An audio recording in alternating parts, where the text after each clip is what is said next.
Hello. How is everyone?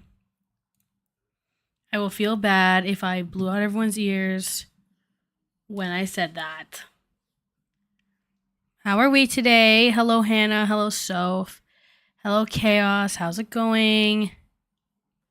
Hi, Miranda. How's everyone doing on this fine Sunday? How are we all? We've got a doozy and a half to get into today. I definitely am gonna need to rewatch a lot of those like big videos today because I haven't seen them in so long. So today's bevy,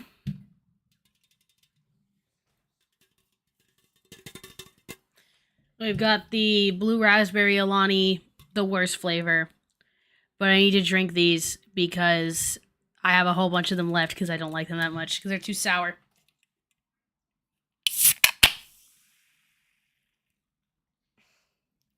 Kind of tastes like Monsters, so I don't like these ones. But anywho, all right. So, oh my God, hey, nailing the fashion. Yeah, I haven't seen you in a long time.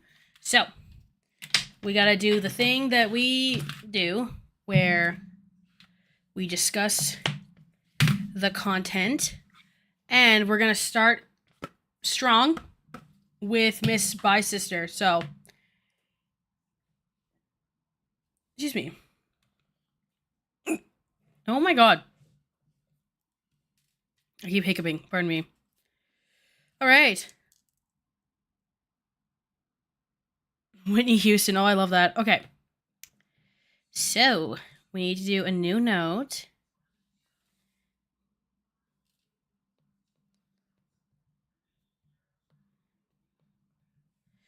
I need to try to figure out, too, like, what the the rhetoric direction will be for this, because a lot of this is just like clout and stupidity. You know, and I utilize a lot of those resources of what I knew about clout and stupidity for the first one. But then this one also includes like deviancy, you know? So we'll see what happens. All right. Beepity boppity boopity. I don't know how people stream all the time. I feel like I don't have like the Riz or whatever to pull this off. Anywho, also good news, everyone.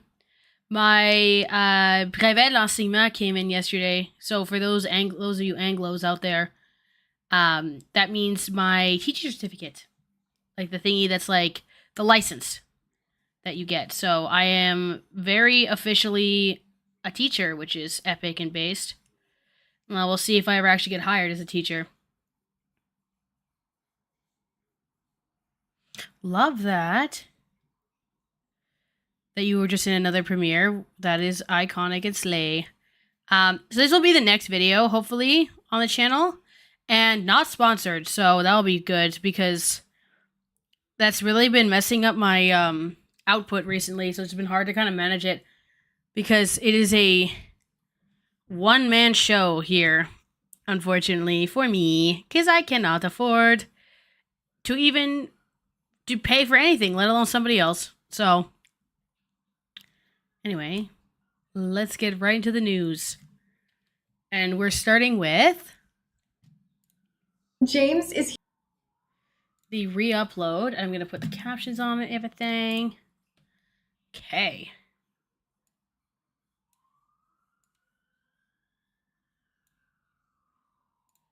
If you hear sirens and things, there's a lot of various emergency services in the area, just like in general, so they're always kind of doing that. So pardon me. Oh, thank you, Angela. That's very nice of you.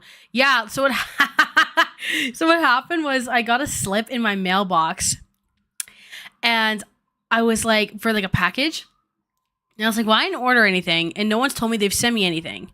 So like, am I getting like, did I get doxxed and now I'm getting mail? Like, that's not going to be good. Anyway, and then I go to my friend, and then he's like, dummy, it's in a do not fold envelope, and like you weren't home when they showed up, so I had to, you could pay me an old makeup you don't want to use anymore. The thing is, I don't even own that much. Like, I actually, like, I genuinely, like, my collection's pretty, like, streamlined. But also what I was saying is, so yeah, so the envelope was a do not bend envelope. So, and I was like freaking out that someone had my address or something, when it was just like the government giving me my thing, like my certificate. So I was also really scared because some people's stuff got messed up, and I came from out of province. So I was like, did not know if it was gonna work out for me, you know? And alas, we're good to go.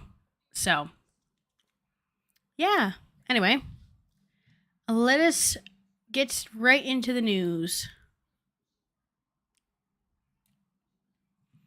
I'm a little bit low energy right now. I gotta smash this can so I can get silly with it. here to.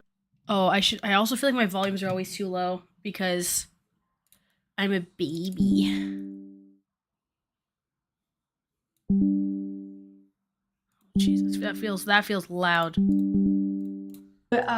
Do my bridal makeup, which is what I am wearing right now. I just wanted to congratulate you on almost 1 million on Instagram. I want to say huge congratulations to James Charles. If you have not checked his channel out on YouTube and you want to Okay, wait, this is already okay. We need to give context as to when I lived through this and where I was at, like, mentally or whatever. When this happened, I was just finishing my cégep exams. So I had to graduate. So like 2019. And I'd only had internet for like a year and some change. And I remember we were studying all day, and then this came out. So when I've never watched this with, like, when I watched this, I was like a STEM lord. Also, I didn't realize, did I ever tell y'all I was a business major for a semester? Because, like, I was with, I have a friend who's a teacher too. And we were doing, we're going through, like, some of his assessments. Because he's like, oh, some of my students, like, think that my stuff's a little bit confusing. Like, you also can teach, so can you look at it, blah, blah, blah. And I'm looking at it or whatever. And then we start getting into, like, transcripts and talking about things like that. And we're talking about CEGEP, and he's like, looks at my grade in OChem. I got organic chemistry. I got a 60, which in Quebec, that's like exactly the percent to pass. So I failed OrChem, and she pitied me. And he's like, what happened in OrChem? And I'm like, oh, well, I was like facing like homelessness, and I had like a guy be like, I'm gonna end my life because you didn't date me, and I had like it's like fighting with my family, and every possible horrible thing happened during that semester. So, why am I getting weird emails? What? That's so whack. Go away. Hiss. So yeah, I've never watched these with any sort of like arts context. So I was like I did science, then I started my first year university. Oh my God. I started my first year university in science and business. So like that was when all of this was kind of mustering. So I never knew. Yes, Hannah, you say that, but then like take a shot every time because she didn't have internet. But then I genuinely get people constantly get mad at me that I don't know this lore thing from like 2014. And I'm like, baby, I was touching grass. Like I was busy like living in the woods. So I say it all the time because people are like weird about it. Like they expect like if you've ever made internet content, you somehow know everything that's ever happened. But what I was going to say is the setup of this is already a little bit manipulative, which is interesting because it's doing this setup of like how much I've supported him and how much I've like leaned into it. And it's very interesting. And I never thought, like, I've never really addressed that before. He's a freaking teenager and he's like a genius with makeup. James Charles is the face of their holiday collection. That was low and weird. I saw him do a really cool look and it just made me want to try this palette. We are going to be taking a first look at the new Morphe palette. Hello. So beautiful. I'm so scared. Oh my gosh! Thank you. Like it? It looks so gorgeous. Do you like it? I love it. Sorry, James, I'm on to another Morphe palette, but you guys can still use code James for 10% off this one. I'm the friend that's encouraging you guys to use code James for 10% off of saving. You can use anybody's code. Oh, speaking of code whatever, I've ended my affiliations formally. I had stopped mentioning them. I had stopped having the links to a lot of the videos, but I had them in my default description page, so I would often just kind of forget. Anyway, I formally ended my relationship with Every Jewels and Gerard Cosmetics, so I no longer have any affiliates at all because of feedback from l'audience. So, yeah. I talked about this on, like, my alt Twitter a little bit. I definitely should have ended these things, like, way earlier. I just have, like, a crippling anxiety disorder. Where, like, I was, like, worried that if I emailed, like, Gerard Cosmetics that, like, Jen Gerard would start tweeting at me, and I got scared. And then, like, Every Jewels, I just kept forgetting about, really, to be honest. So, anyway, that's done. So, if anyone was curious. Code. Use, James's code. I'm wearing my sister's apparel. In the grand scheme of it all, like... Oh, our girl Gabriel! So, our girl Gabriel, part one. You have to really check in with yourself and really think about, like, is this really, like, a thing? Because if not, you're going to be sitting on the internet crying over vitamins when things are really going on around the world. But I'm still going to say, though. So, like, I've tried this. I have this powder now. This is the one size powder. This is still a better powder. Sorry. I need somebody who's tried this one. This one's talc free. I need someone who's tried this powder to give me a dupe for this powder specifically, because this is too thick. This is too much for me. My skin's oily, but for some reason it's too much for this. So yeah, so with the Every Jewels thing, genuinely, I just like didn't I didn't know like what the practices were like in that regard. Like so what I did, usually when I like screen somebody, I look at like the store reviews and I look at the Glassdoor reviews of the actual workplace, and both were pretty good. So that's why I did it in the first place. And also because they were local to me. So I thought that was kind of neat, but I didn't realize that it was like this like kind of industrial kind of thing, because like growing up, a close family friend of ours was a jeweler. So I only ever had like a couple of pieces here and there of like fine silver. So I was trying to find something that was like more financially accessible. And when I started with them, they weren't doing all the weird sales and stuff all the time. So it didn't like ring to me. But in the last like 6 months or so, it's not that they're shady. It's just that it's like, I guess it seems to be kind of like reselling type vibe maybe or something. I'm not even really sure. It's just too inexpensive, and it does a lot of like the 90% off, but it's like always 90% off kind of marketing, which it wasn't what it was like when I started. Mind you, I also affiliated with them when I had less than 10,000 subs, so yeah, I just wanted to be like upfront with that. But anyway, I need someone to tell me to dupe that powder for me. I feel like Angela's saying the Hourglass powder. I feel like that's the vibe.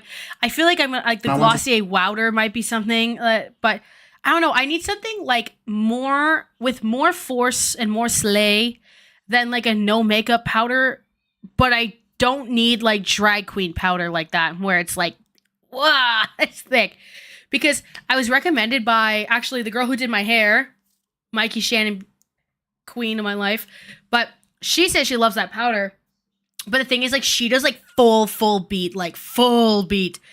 I do too, but I like to leave a little bit. I do a lighter coverage foundation. I don't need powder like that. So to tell you how to feel, but you know, like vitamins. So if you're gonna go on the internet and cry and heavily imply that there's a horrible human being and everybody can get what it is, girls, sit on the internet and talk about it then.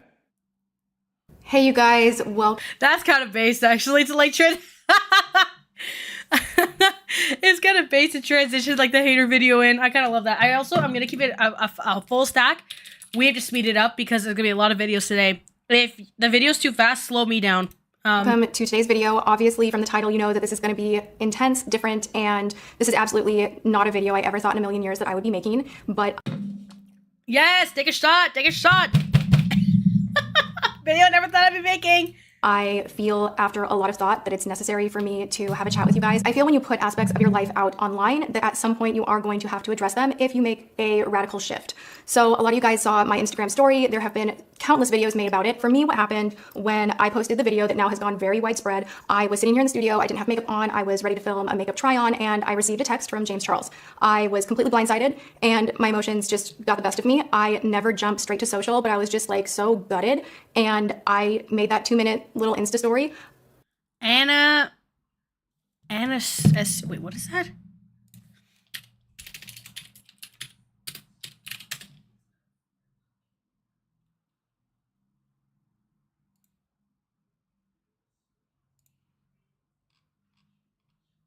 Are you talking about Anna Sue the clothes, or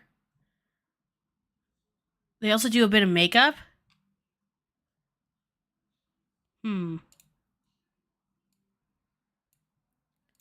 Yeah, because the big makeup brands don't want to work with me. I use Hourglass over my community. Okay. I know I've heard the Hourglass powder is really good, but it's... Because I have the, hold on. I have this bad bitch. We're still holding on. This is the 2021. And I don't want any biologists, cosmetic biologists or whatever, cosmetic chemists, That's what I meant. I don't want to hear about what's growing on her. I don't care. I'll get the plague if it means I don't have to buy another one of these because they're like $100. So this is what I have right now. And I love the finishing powder. It was therapeutic for me.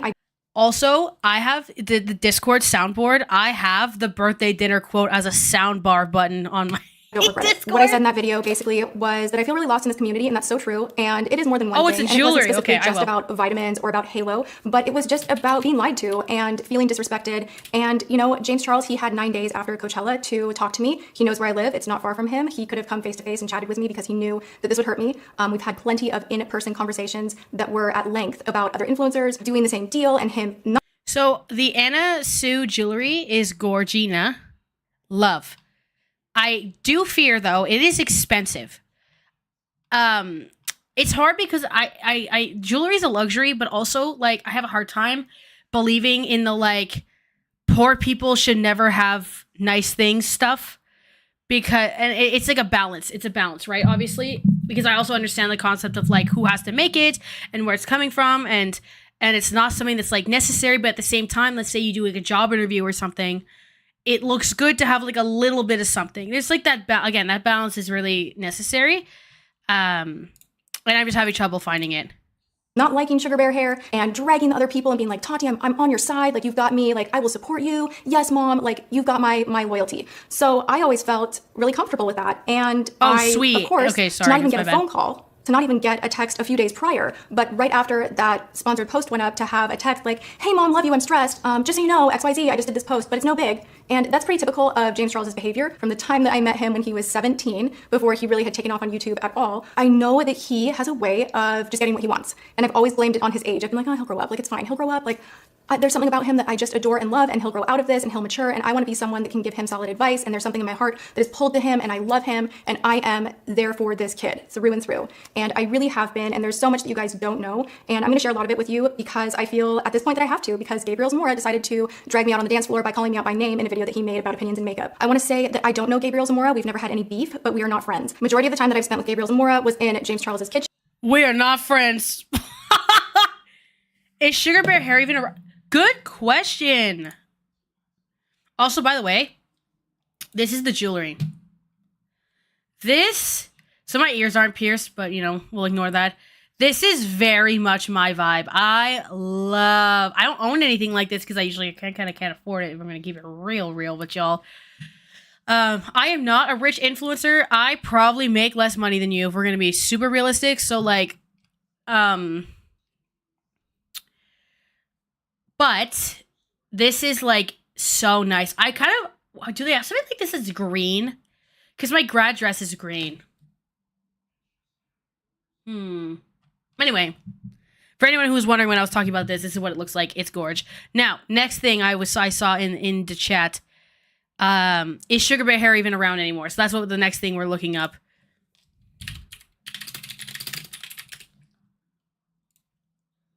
Oh yeah.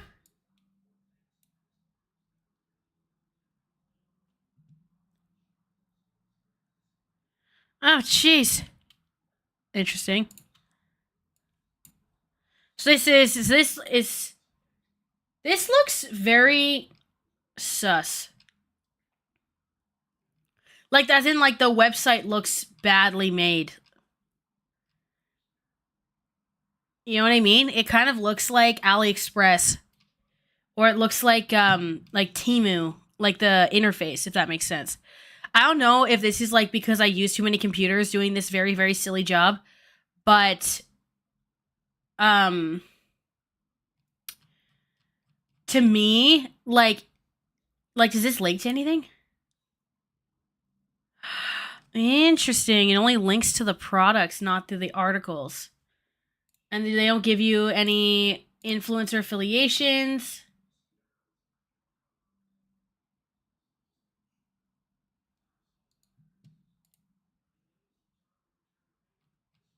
Interesting. Still around. Anyway. which was not too long ago. Before that, I'd maybe give him a hug. Hi, how are you? At like a couple of events maybe throughout the years, but we aren't friends. We don't hang out. I don't have his phone number. We don't chat, DM, talk, none of that. There's no relationship. So he does not know me at all. And I really have to feel from what I've witnessed in the past of how stuff kind of goes down as far as like really ripping into a situation and giving your, your 2 cents. This is typical behavior if you go and hang out with a group of influencers.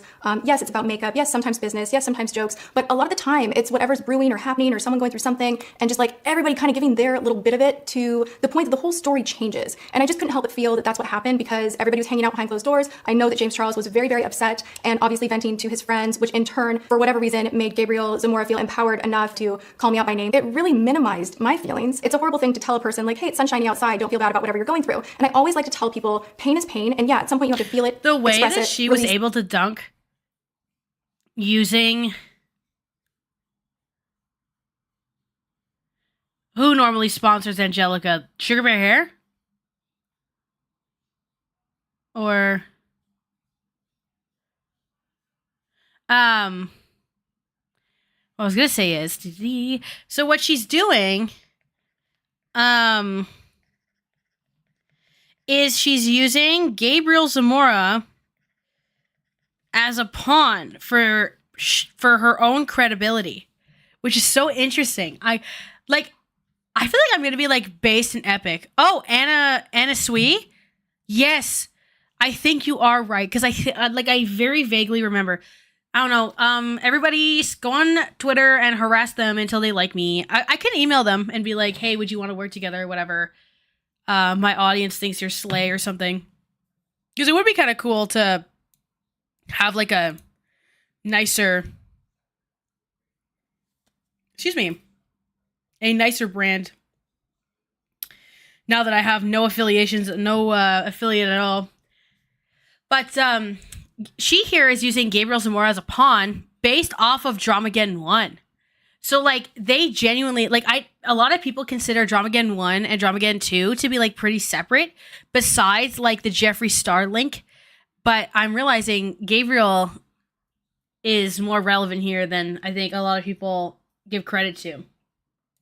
Sit and then set it down and move ahead because life will never stop being painful no matter where in the world you are, no matter what your circumstances. You are always going to experience heartbreak, and that's part of being human. For me, I always like to say that just because the person next to you is in a full body cast doesn't mean that your broken arm doesn't hurt. Pain is pain. Feel it.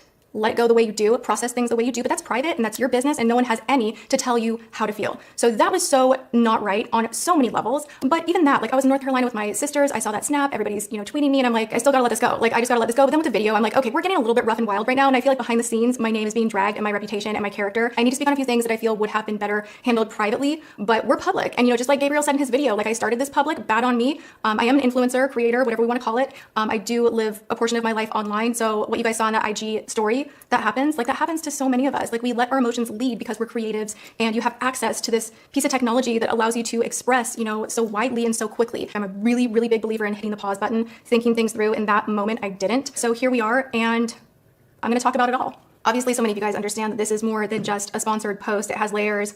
There's so much going on with James Charles right now that I do not support, that I do not agree with. Fame, power, and a fat bank account will change almost anyone. And if you don't have people that will tell you to your face that you're doing the wrong things, you will change. And I tried to be that person for you, James. I really tried. I don't think there's any getting through to you, and I don't want to be friends with you. I don't want to be associated with you.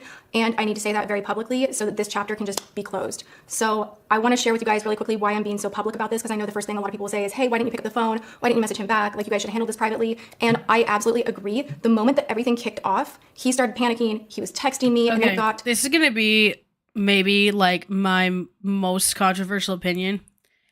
I don't think when you're two public figures and the actions are public that you owe them private settling, if that makes sense. Like, let's say, who am I friends with on here? Like, who do people think I like? Because it's like, I have a lot of phases, right? So let's say, like, I don't know, like Megan Ann. Like Megan Ann and I DM a lot, we get along well, right? Let's say Megan Ann makes a video, like, I think Mika is big poopy butts, right? And then, am I supposed to, like, DM her as settling? I feel like no, right? If it's public action, it's public settlement. So, I think it's kind of a big deal, you know? Increasingly demanding, and I don't deal well with someone telling me that I need to accept an apology on their terms to fix their problems. So when you cannot even say, I'm so sorry, I knew this was gonna hurt you, I hate seeing you cry, oh my gosh, I can't believe that you're feeling this upset, like I didn't think that you'd be this upset. When you can't have any emotion for the other person who loves you so much, and all you're caring about is your image, and that people are questioning if it's you, and people are commenting. At the same time, specific parameters of apology expectation is also kind of sus, you know?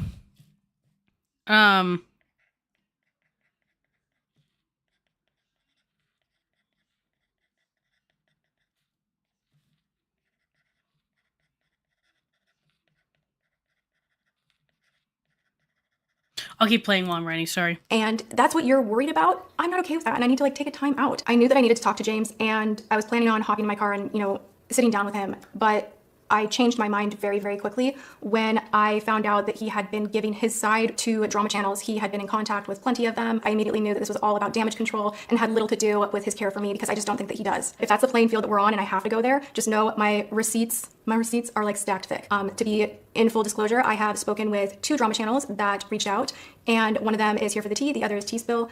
They're both making videos. I needed to share a little bit of where I was coming from, and even in those messages, like the first thing that I say is like, I'm crushed because this person was family to me. This person is someone that I absolutely loved, cared for, and would have spent all the time in the world protecting. But he's just too far gone at this point, and the behavior that I don't think I can even talk about, like the DMs that I'm getting and the things that I'm hearing are so gross that I don't think that I can protect that, and I don't think I can help that, and I have to let this go, you know, like I have to let this go. So there's the full disclosure, you know, I don't have a camp of people that I'm like, okay, let's like work on this angle, and like, how can we do this, and how can we do that? This is not strategy to me. Yes, I was gonna say, I was gonna point out the Jeffree Star lipsticks, and then I forgot.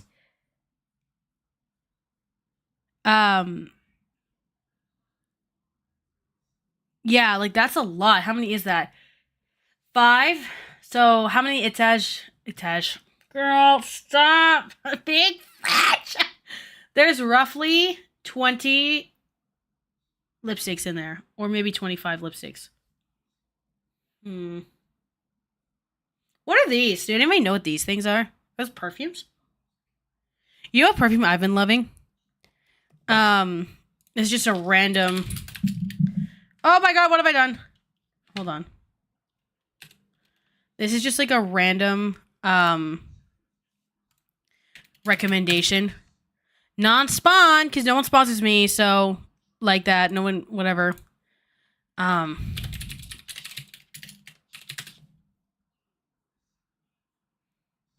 they not really? Do they not have it anymore? Oh my god, my lungs sound like that's not that bad, I promise. Oh, they don't have it anymore? Oh my god. Well, hold on.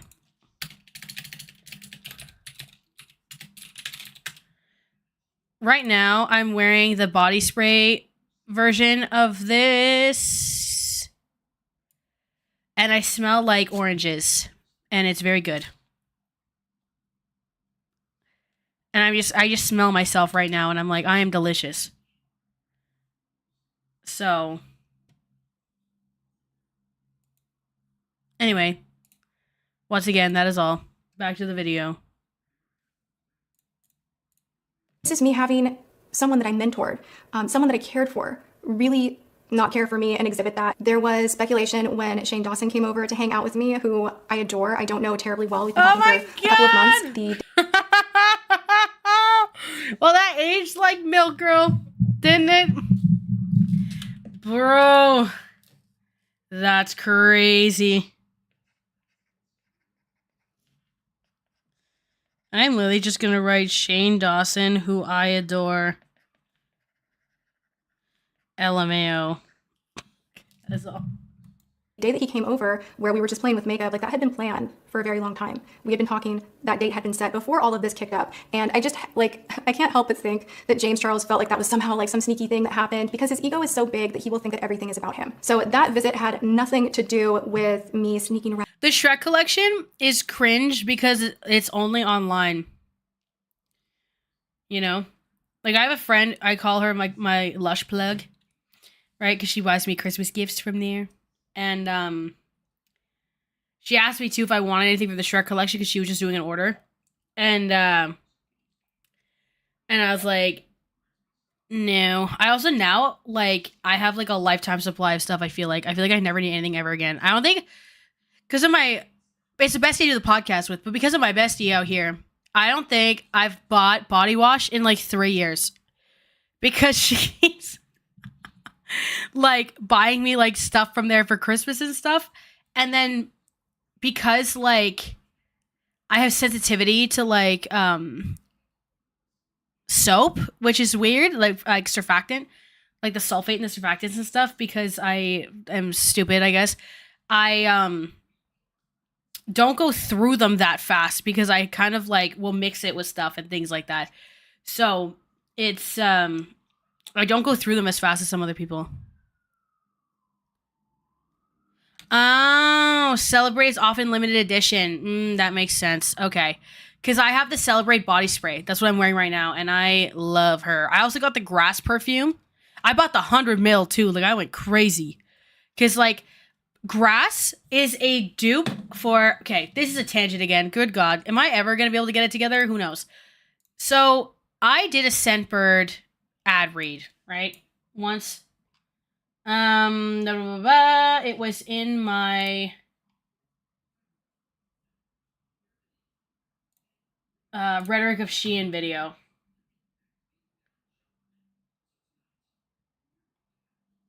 Did I even put it in here?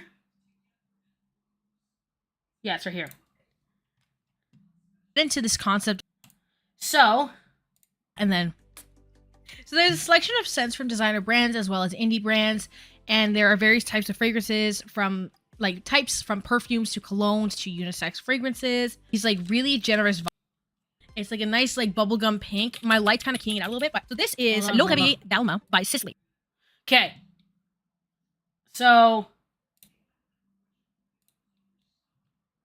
this, I hand to God, if y'all want to clutch your purses, you want to save some pennies, on God.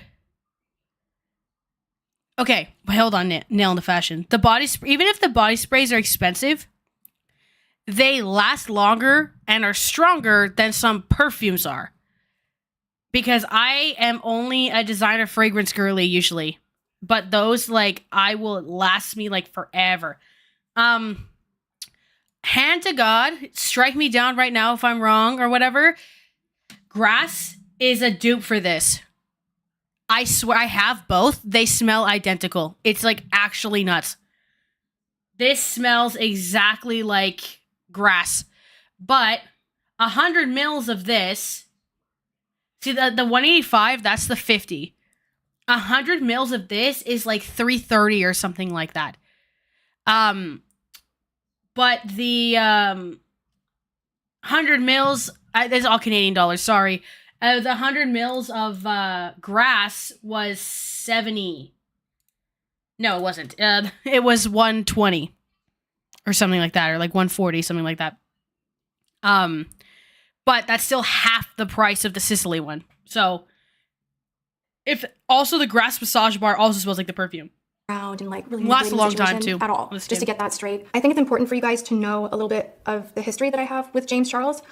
He contacted me through my DMs, you know, when he was first starting out. He was 17. He was wide-eyed and ready to make it on Instagram and social media. And, you know, he kind of had his YouTube channel going, but not really. And, you know, the first response I gave him was like, keep up the good work or something like that. And then he came back and he just has a way of saying the most gorgeous things that make you feel so special. So he always told me that I was the reason that he wanted to get into makeup, and I was the reason that he was inspired to start his channel, and that my channel was one of his favorites, and he just loved watching me. And it was just nice to hear, to be honest. I was like, wow, like this kid, like really, like I'm like the grown-up inspiration, like this, cool, like how can I help you? There's a huge age gap between me and James Charles, and it's so funny because back in the beginning, my husband was like, you know you're not best friends with him, like he's a kid. And I'm like, yeah, I know. I'm like, but he's really like looking for some help, some guidance. I made the choice that I was gonna help him. Like a lot of people online were crapping all over him back in the day. He had drama with Nikita Dragon. You know, I've never screwed him over. I've never publicly humiliated him. I've never done any of that. And a lot of people who are buddy-buddy with him right now have not always had his best interest. They didn't want him to succeed. They saw this new kid coming up and they're like, no, this is not gonna happen. And I was constantly like, you're talented. You've got this. Keep going. What do you need? How can I help you? Yes, I know that the different Lushes have different perfume collections. I know in Canada, Grass is at the Eaton Center in Montreal and the Eaton Center in Toronto.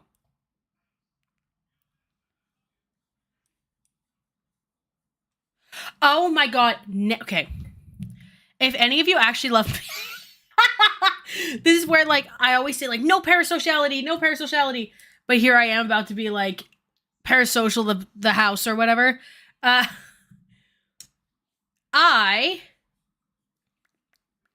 Cocoa Woods by Nest is one of my mom's favorite scents of all time.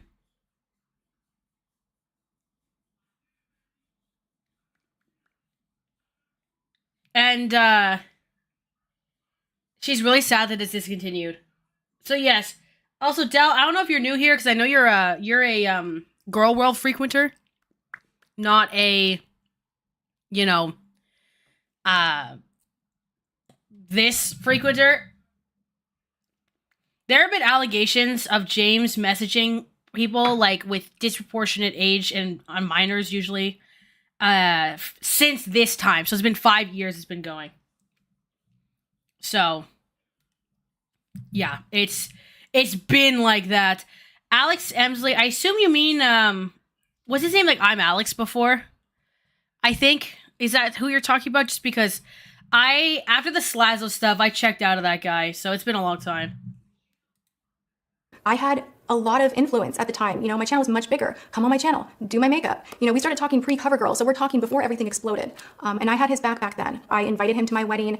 He didn't have money for the flight or hotel, so I paid for that happily. And he felt a little bit bad about it. And I was like, hey, like, let's just have fun, and you can do my makeup for my wedding and help me out. It's sad to think that I will never be able to watch my wedding video without seeing his face and thinking of him and thinking about all the things I hoped our relationship would be. Like, I always envisioned that he would grow up. I bought Cocoa Woods for my mom because my mom likes scents that smell like literal wood, like cedar planks, and she really liked this. It was called Wood, and that got discontinued. She liked this Calvin Klein fragrance that also had a very woody amber tone. That got discontinued. Then I found Cocoa Woods, got her the 30 mil to try, or like the 10 mil to try. She loved it. Then I got her the 50, and then when I went to get her another 50, it was gone forever. So up at some point we'd kind of meet up as friends because he would be an adult, and it is. But I converted my mom to Kayali Eden's Apple. She loves that one. Such a unique industry that we're in that it feels really nice when you have someone to connect with through business that really understands the complexity of everything. I quite literally yesterday compared Gus's eyebrows from when he was like a little baby to like 2016 James Charles. I will get a picture. Having a YouTube channel, being a creator. I think I sent him a text one time. I was like, I can't wait until all of this is over and we're on a yacht of our own, not on a brand trip, you know, and like, I think that I'll know you for the rest of my life. I wrapped as much love as I could around this kid, more from like a parental stance than like a best friend stance. You know, my husband, he ran an agency, he was the VP of motion pictures. He knows the industry through and through. I don't talk about that end of my husband's career too often. He's so gifted with his view of how deals, contracts, business development, he's a master at it, and I love his brilliant mind. He was mentored by Roland Perkins, who was one of the original founders of CAA. He has built businesses and sold them. He is so insanely intelligent. Anytime that James would need help, he'd be like, Dad, what should I do? And he'd come over and he'd be like, I don't like my manager. Will you manage me? And James is like, no, I'm not doing that. I don't do that anymore. But your family, how can I help you? My husband would spend hours on the phone, looking over contracts, getting him in a better position. So we helped him get into Style Hall back when basically no one wanted to work with him because of his Ebola scandal. And everyone was really afraid that he was very toxic. But once again, you know, we had his back. They got a boutique management around him. They finally taught him how to monetize his videos. He was making $90 a video. And because of me and my husband, he was making $2,500 immediately from a switch being flipped because his former management did not go in and do that for him. So that's just like a small sample of some of the things that we've done for James Charles. Another thing I have an issue with is James Charles never even apologized to my James. If this was just about Halo, then, you know, like, you know that this is our business. Apologize to him too, but that's not what this is about. Oh, this is just like really hard to do. Oh my God. Okay. I absolutely loved James Charles. My husband loved James Charles. He had an open door here in my home anytime he had a problem, anytime he needed life advice, business advice. You know, we were here for him. I've promoted him. You know what's crazy? I have never made $2,500 on a video. My highest earning video ever was 15 Canadian, by the way. So that's like 5, 10, 15. It would be about 1,200 US dollars is my highest earning video, like single video. Supported him. I've put him in so many videos. Every time that I hold up a Morphe item, I always say use code James because I wanted him to make it and make enough money to feel like he had. That's probably also why I've been in like the 30,000s of subs for like a year straight. Like, y'all, I'm gonna keep it fully a stack. Like this, it's not looking good in Mika's house. Like, if I like, I don't know how much longer this boat's going. Especially if I get like an actual job, because sadly, the growth just isn't growthing. And I've given it a pretty good shot, you know, which sucks, but it is what it. Especially because if I'm a teacher, I probably have to like nuke the whole channel, which also kind of sucks. So the resources to do what he really wanted to do with the creative videos that he always envisioned making, and that's why at the Halo launch I got so emotional. Hi, Elle. If it is creating content that we are all emulating right now, James Charles, you are changing everything. I love you so much. I was from the pit of my guts so proud, so proud. In Gabriel's video, something that I thought was really offensive was the insinuation that my relationship with James Charles was transactional and that I would be crazy to think that I had an exclusive with him when it came to my vitamins. And for someone that I helped when no one would, asking for absolutely nothing in return, never asking for a payback, never asking for a dime, any of the deals that were structured, if anyone ever offered a kickback, we'd say no, put it in James's pocket. Help James, help him. You know, anytime I had an opportunity to help him make money, I would. If I could give him advice, I did. If he needed a safe landing, I was here. I mean, even to the point of putting myself at risk, business-wise, you know, I had him here not too long ago. Like, this was when a lot of scandal was happening in the community, and he came over to my house. It was really, really late at night, and he was super upset. And he's like, I can't sleep. I feel so upset. I don't know what to do. I'm so stressed out. Oh my God, what do I do? And it had to do with his Morphe deal, because the percentage they were offering him was not great, to be honest. And at the time, I personally felt that he deserved more. And this is like purely coming from a business perspective, because at the time they had dropped Laura and Manny and things were falling apart, and there was a separate issue with the vault, and that whole thing to the public, it didn't really look great. So James was kind of stressed out about that. He hadn't signed his contract, so I didn't feel like I was interfering with anything, giving him advice. He was worried about things, and I wanted to, of course, wrap him up and like just make him feel good. And I negotiated another deal on the side for him that would have given him $1 million the following week with a guarantee and with a higher percentage. Now, in business, what this does is it gives you yeah, I've been grinding it out for like 3 years, to be fair. Yes, you generally helped him when he was down, so you could throw in his face once he pissed you off. Yeah, no, that's what I was talking about, right? Just from like the opening sequence, because the opening sequence by design, right, is made to set something up. Duh, it's like your intro. Good God, I'm about to get into like y'all get to see the brevet enseignement at work right now.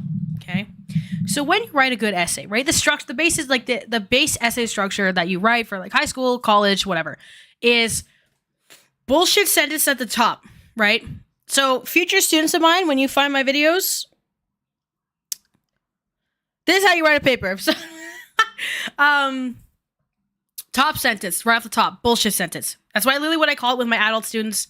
With my younger students, I call it fluff. Obviously, I'm not about to cuss in front of a bunch of 12-year-olds. Hello. And from that, you have the generally aligning with the topic, right? So just the base level, not exactly contingent to like what you're going to be talking about, right? That's what she set up with the introduction sequence. And that's what the introduction sequence is supposed to do. It serves as that beginning sentence. Then, feeding below that, you get your bridging line, which becomes more specific. So this is when she sets up the concept of trying to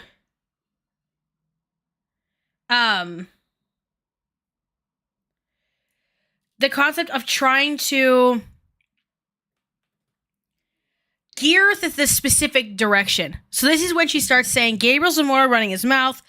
I've had problems with James for a long time. Now we're in listing the body paragraphs. That was when she was saying that it's beyond the vitamins, it's added this general attitude, this is the way that he treats people. Now we're into the body content. We are beginning with specifically, so in my university essays, I used to do what was called a terms paragraph, where if I had a very specific thing that the essay was based on, for example, a specific term,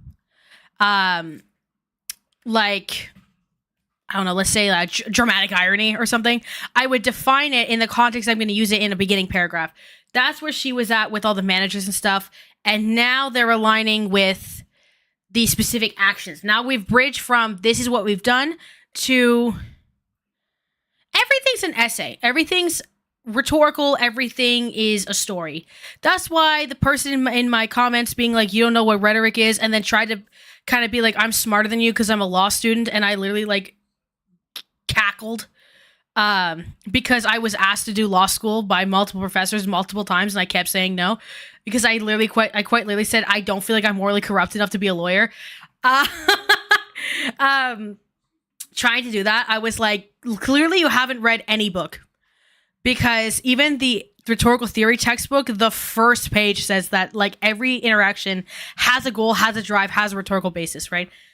So this is like a very strong rhetoric piece because this sees to like do a lot of different things. What I'm actually thinking of doing with this video is not my typical format. What I'm thinking of doing is separate rhetorical analysis for every single big video. So instead of it being like part 1, the context, part 2, the effect, part 3, the rhetoric analysis, I think I'm just going to chronologically do every video. And then how they lead into each other. So it'll be like 6 parts that are shorter, hopefully. Probably not, knowing me. And then going from there. Because I think you guys are really, well, the guys, gals, gays, and theys, you know, are really making me feel like this is like just a bunch of separate categorized pieces that serve their own purpose. I also don't think any of them were friends, by the way, Princess Morbucks, because, like, I don't know, people, when you're actually friends with people, I've noticed, like, in the online space, is usually when you're not filming with them all the time, you know? Like, my YouTube friends, like, people I frequently DM with and stuff, yeah, Megan Ann, Anne-Marie Forcino, Cakeface Hannah are, like, my very frequent conversation, like, pretty much almost daily, sometimes, content creator friends, right? But then there are other ones that I've done videos with kind of here and there, right? But yeah, like, I find, like, most friendships are not, like, aggressively public, you know? And even out of those 3 people, like Hannah, I'm the closest to, I'd say. So Hannah and I talk like every day, though, mind you. Leverage Hannah does so you can go over TikTok, to not your YouTube. other deal that you haven't signed yet, and feel like you have a backup plan. So maybe you want deal A really, really badly, but you're nervous to ask for more or nervous to ask for things to be on your terms. You're terrified that if you do, you'll lose deal A, the one that you really, really want. But the psychology of having deal B waiting for you just in case allows you to have a stronger presence when going in and negotiating. So he had that thanks to me and thanks to the hours that my husband spent making sure that he had that padding and that, you know, safety net. And he went and talked to Linda and he got a higher percentage. So literally millions in his bank account. My relationship with James Charles is not transactional. I have not asked him for a penny. I've never been on his Instagram. You know, we had a mini falling out. I'm just thinking, if I made $100,000, let's say, like, after taxes, how that would quite literally change the entire course of my life. Like, instantly. You know? Which is just so whack. I think if you did teaching content stuff you could use in your classes. See, it's interesting because I kind of do. Like, I remember using a lot of the things I learned from, like, online I used my Sneeko video to teach them about anti-Semitism once. And I taught them, like, why people don't like Kanye West, and I taught them about, like, what the Jewish question is and stuff. And, like, described to them, like, the internet, like, the covert internet anti-Semitism stuff. So, yeah, I've definitely trudged that. I've told that line before. It's just hard because it depends on your administrative staff. Some people love it. Some people hate it. So I worked at one school where they hated it. Like, they were like, you shouldn't even have anything. Like, it makes you seem unprofessional. Even though I would say in my videos I come across pretty professional for the most. I make jokes, but, like, I'm not making a fool. I don't respond to people that much. I don't fight people online. Like, I'm pretty careful with that kind of stuff. But some people hated it. And then when I did, like, the second school internship, they were I say more enthusiastic about it, but it depended, you know? But yeah, no, like, what happens is I don't tell them. Then when they find it and they start trying to use it as leverage over me, I dismantle the intimidation that they think they have over me and use it for content, for school content instead. That's kind of how I've approached it usually, and it's turned out well, more or less. So after the Jaclyn Hill launch party, everybody was over at my house. We were all talking. Things were said that I cannot unhear. At my dining room table, I cannot unhear it. When I confronted him on it, he cried, he apologized. I have so much empathy for people, and I really want to see people grow and step into themselves. And I'm more the person to ask, like, well, what made you feel that you needed to do X, Y, Z? Like, what happened to you? Or like, why do you feel like you need to do that? I'm not perfect, but the one stream where I had to lean out a screen to yes, but to my own defense, that was 3 hours in and off camera. And also legal. I have a desire to do better all of the time, and I have a desire to grow and step into myself more and more and more. And this life means so much to me, and I know that it's not just this. So my actions and my integrity mean so much. I need to know my truths, and we all know. Like, if you think, like, your teachers don't drink, like, that's a you problem, you know? Where we're messing up. Like, we all know where we're bending things to be in our favor. And that being said, I can't be the person to point and or they don't do anything or whatever. Write people off very quickly. Like, it takes a lot for me to really want to not be associated with someone.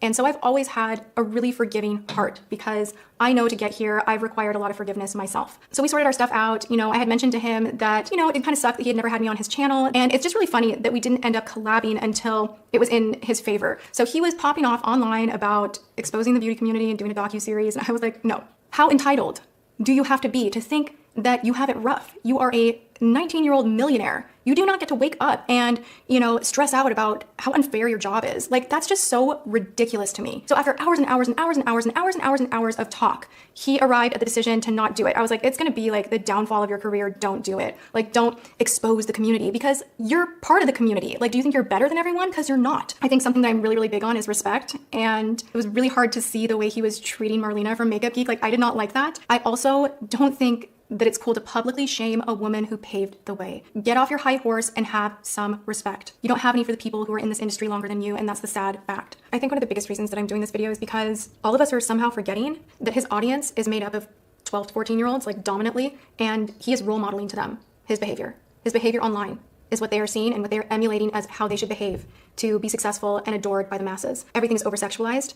And that's the huge underlayer to this all, that I finally have had enough. The last phone conversation that James Charles and I had, he said some things telling me about a situation that happened in Seattle at my birthday, and it literally made me want to vomit. Oh my God, you tried to trick a straight man into thinking he's gay yet again, and somehow you're the victim. You know, it's really disgusting to manipulate someone's sexuality, especially when they are still, you know, emerging into adulthood and don't quite have everything figured out. You are using your fame, your power, your money to play with people's emotions. You're threatening to ruin them. You're threatening to embarrass them. And you're doing that to have them behave sexually in your favor, even if they're straight. And you know what? That's not okay. That behavior's not okay. Whether you're a woman, a man, gay, straight, bi, whatever sexual orientation you are, that is your personal call, and it is not someone else's to take. It's not someone else's to play with. It's not someone else's to mess with. And how dare you laugh about it and make meme after meme and retweet and this and that, and I love straight boys, and make it a joke.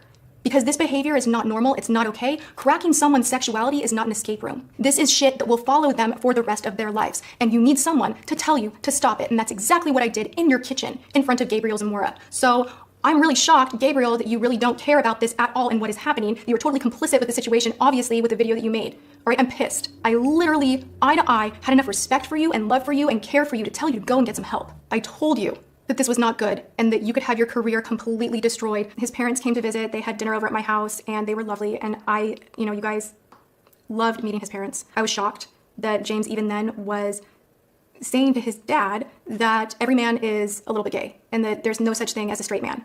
And, you know, his dad's like, you're wrong, James, you're wrong. If someone who is very masculine and has been with women decides that they're bisexual, that they want to explore, that's fine, like, so be it. But again, it's just like, it's not yours to take. Wait, hilarious podcast Nympho Wars did a whole investigative deep dive on this series of videos. Oh, wait, really? Okay, hold on. So talking about that at the dinner table with his parents was kind of weird. Him talking explicitly about sex and things that he would like to do. And like, I mean, like, I was just like, I was like, oh my God, oh my God, oh my God, oh my God. Like, I'm used to this around, you know, everyone else. It would be this. But not his parents. Like, I thought around his parents that he would not behave this way. Like, it was just like, no big deal. No. Like, sucking dick and cock. Like, I'm just like, oh my God. Wait, hold on. Whoops. Hold on. We can't have the iconic part get skipped. Hold on. I just don't know what to look up here. No.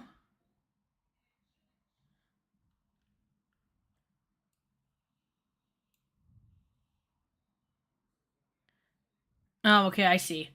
Hold on. We gotta make sure the incredible part to is take. So talking about that at the dinner table with his parents was kind of weird. Him talking explicitly about sex and things that he would like to do. And I was just like, I was like, oh my God, oh my God, oh my God, oh my God. Like, I'm used to this around, everyone else, but not his parents. Like, I thought around his parents that he would not behave this way. Like, it was just like, no big deal. Like, sucking dick and cock. Like, I'm just like, oh my God. Time and place. And you did it at my birthday dinner. And I made excuses for you then. You were talking in detail about things you wanted to do to the waiter. And when I said, James, he's straight, your response was, doesn't matter, I'm a celebrity. So freaking gross. And you said that in front of my family, in front of my childhood friends. I had to call every one of them up the next morning and apologize on your behalf because it was so uncomfortable. And I've continued to do that, but it's just all kind of stacking up right now like this. When James Charles's parents left my home, Christy, you grabbed my hand and you said, thank you for looking out for my boys. Like, keep looking out for them. And I have. And I'm handing that back to you. Like, you need to not be on Instagram liking comments and sharing with people that you're disappointed that I'm upset. You need to be not on Instagram. You need to be.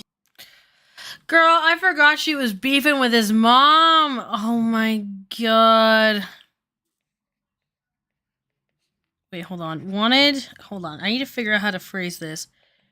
Wanted to, let's just say, pass. I could say parenting, maybe.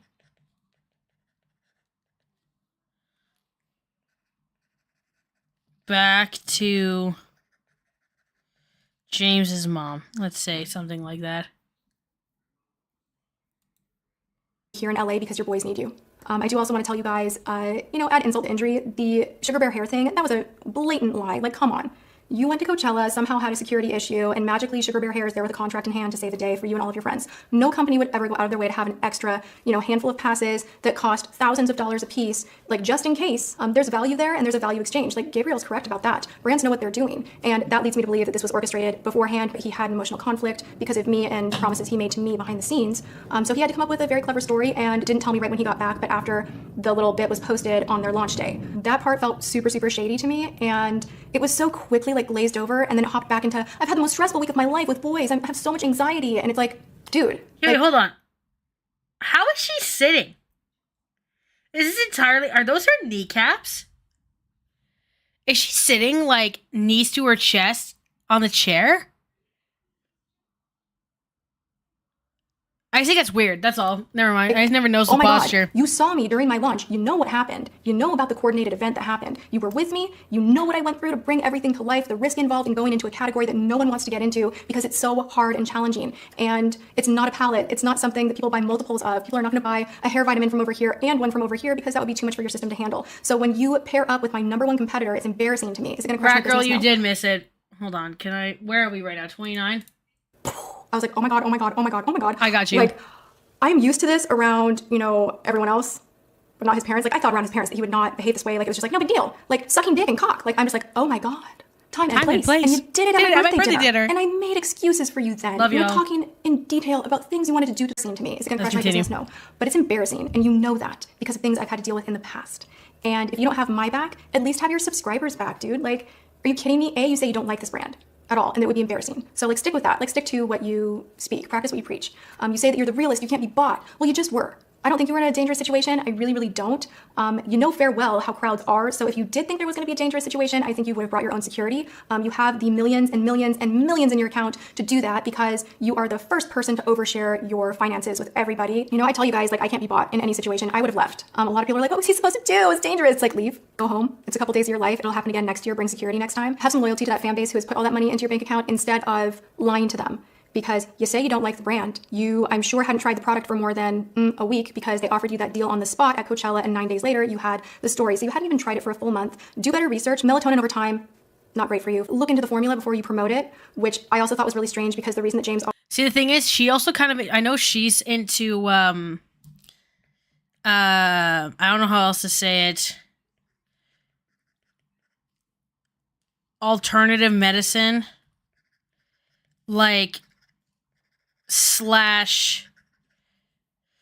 She's kind of crunchy mom vibe. I don't know how she's not a mom, but I don't know if that makes sense.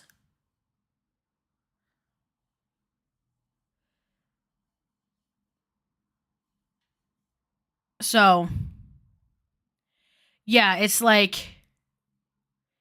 Because Tati, like, if you watch like her newer videos, like, will be like, oh, I need all these makeups that don't have like makeup doesn't have talc, makeup doesn't have XYZ. Like, obviously, like talc has like has been proven to be like not good for a lot of things. But there are like other ones that she talks about that I forget. I think the thing for me when she's sitting like that, I'm like, she's skinny. Because my like boulder thighs are not gonna fit to sit on a little chair like that. Always said that he couldn't promote Halo on his channel and really do like, you know, heavy endorsement. Yes, just because Kourtney he has a Kardashian, teenage yes. audience and it would just be inappropriate. You sold out me, but you threw away our friendship, but you lied to me, made up a story. You knew this would be embarrassing for me. No, our relationship is not transactional. I have never asked you for anything in return. You should have walked away. You should have held on to your integrity. You're a phony. I know that now. I know that you're easily bought, that a good time is more important to you than your integrity. And if everybody's like, oh, come on, a 10-second ad, it means nothing. If it meant nothing, they would have just said, have the security and safety. Don't worry about us.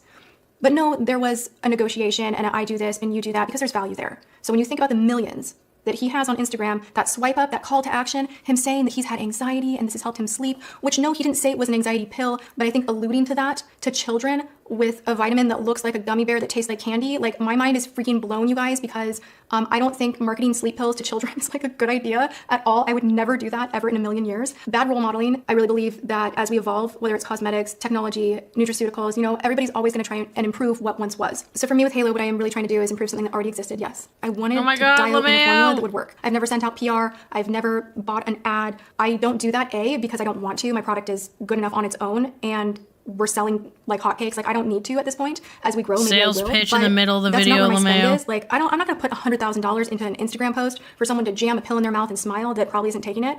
I'd rather put that $100,000 into research and creating a really dope product that people really love, and that's why they come back for more. So that's my standard when it comes to building my business and my brand, and that's my thought process when I'm creating products. I want them to work. I don't want to trick you guys, and I just think that swipe up with a tracking code and hashtag ad that had to stay up for The vitamin brand got in a lawsuit because she was supposed to do Tati Beauty under it, but she did Tati Beauty under whatever the ColourPop is under. 24 hours, by the way. I think that was planned out, and I'm not good with that. Like, you threw me under the bus. You knew how much it would hurt. I told you, like, I texted you, hey, I'll give you a sponsorship if you want one. Like, don't do this. It will hurt me. And you kept it up for 24 hours. Of course I didn't want to call you back. But then you go and post an apology, and you can't even mention my brand name. Like, I'm not an idiot. I know what contracts look like. I know what the exclusivities look like. And it just smelled rotten to me. And it just was the timing of it all off the heels of me finding out about ways that you've been behaving that I don't agree with, for you to lie to me and make me the villain and go around and circulate a story to work on your side, saying that I'm loving the drama because it's improving sales. The lawsuit was specifically to the beauty You're my stuff family. only. I love It's you. my understanding. Still, this is not about money. At all. Like, at all. I feel like I've said my piece. I don't know what's going to happen next, to be honest. You know, I'm scared. But if I didn't make this video and I didn't say things publicly, I think that I would be feeling worse. You don't get to the success that James Charles has without knowing how to work someone, and I don't want to be worked. I don't want to be manipulated. And okay, wait. I tried. So she says you don't get to this level of success without working someone, right? After ranting about how successful she is for a long time. So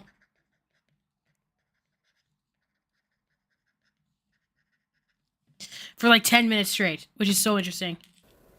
Everything that I could. But I don't matter to him right now. I'm only a piece in his game, and everything's a game, and I'm tapping out.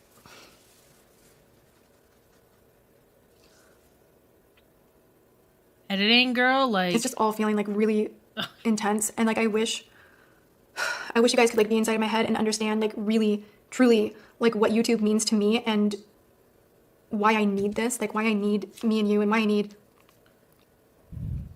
to do things the way that I do. I have forced myself to go with my intuition and to like really, really try to do the right thing.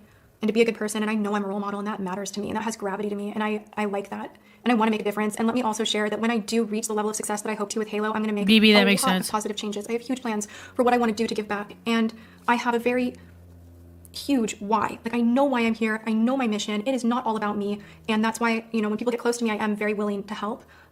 This is all just kind of blown up, and I never thought it would be like this way so fast. It just, like, things just happened really, really fast in sequence. I felt the pressure to make this video. I could have just never talked to James again, which was an option I had in my mind because I just didn't want to give him anything to work with. Like, you guys have to understand, like, I'm freaking afraid of him. Like, he's 19 and I'm afraid of him. Like, that's messed up. I'm really sad to see things end this way, and I hope that things change. I really, really do.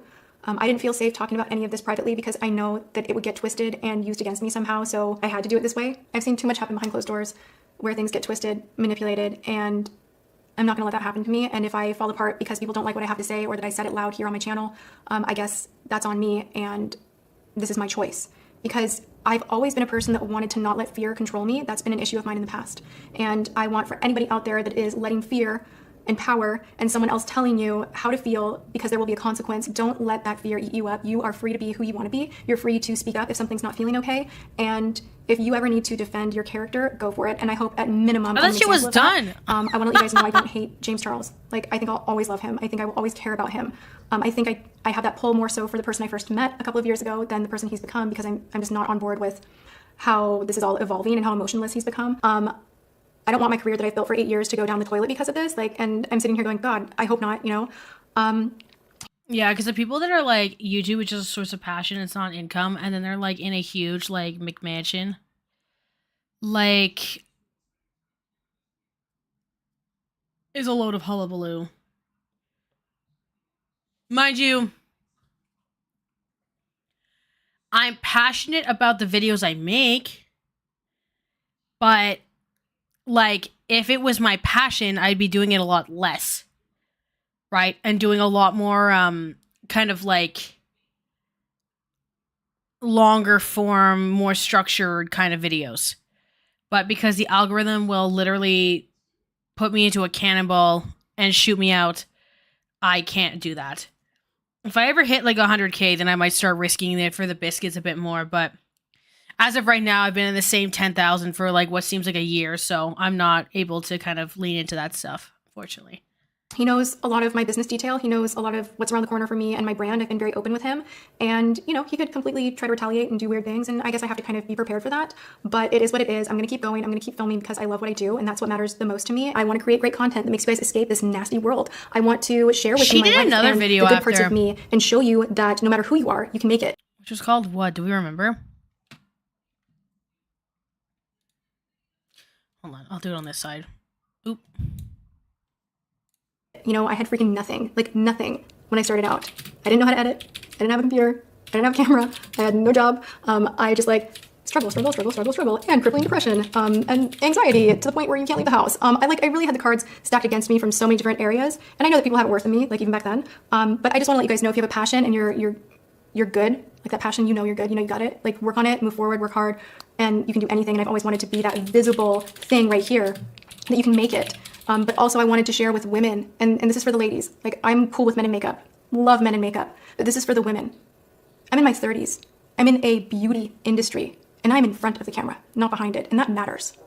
And brands want to work with me, and I'm not 25, and that's progress, and that matters. So I'm here for so many reasons, and it is not just money. So you guys are first. I am you. I am here because of you, and that will always hold true. So I'm so sorry that this video had to be made. I'm gonna do what I can to get back to business as usual, and I'm gonna put my phone down as much as I can. I'm gonna put the noise down as much as I can and try to get back to normal as soon as possible with just regular content. And I ask you guys, please, as I continue to post regular content, trying makeup and escaping the world and like giving you guys an escape from the world, please help me to do the same. I don't need the comment section to be flooded with everything to do with this mess. I've said my piece. I'm moving forward. It is painful to lose someone that you care about, that you thought would be in your life forever. But the chapter's closed, and I felt you guys deserved the truth, and for Why your I questions did to it be is answered, what it's 'cause I know called. there's been so much confusion, and that's where I'm gonna end this I video. don't even know. Please know you mean the world to me, and I'm eternally grateful to you guys, and I'll find ways to give back more to you, because like, without you, I don't have anything, and you matter. So thank you again and again, and I guess that's it. I will see you guys in my next video.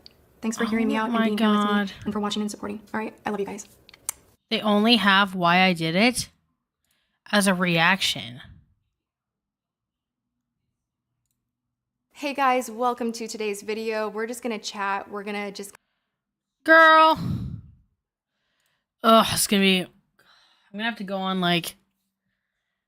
I don't know, somewhere else. I'll have to find that one after.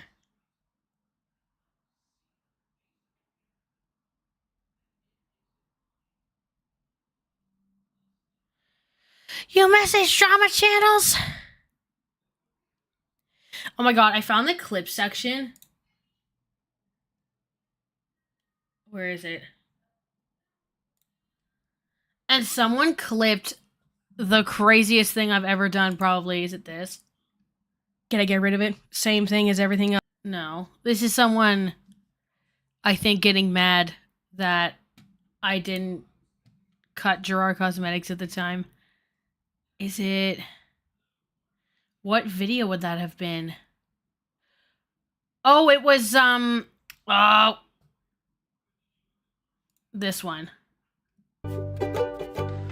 I'm losing my mind. This is so fucked! This is... Oh my god. Okay. Meek-exception, though, a little bit I'm right lying now. because I can't even process. I need a drink of water. I fucking I'm in the can't same process t-shirt! This is insane. Look at that! I'm losing my mind. This is so... Anyway.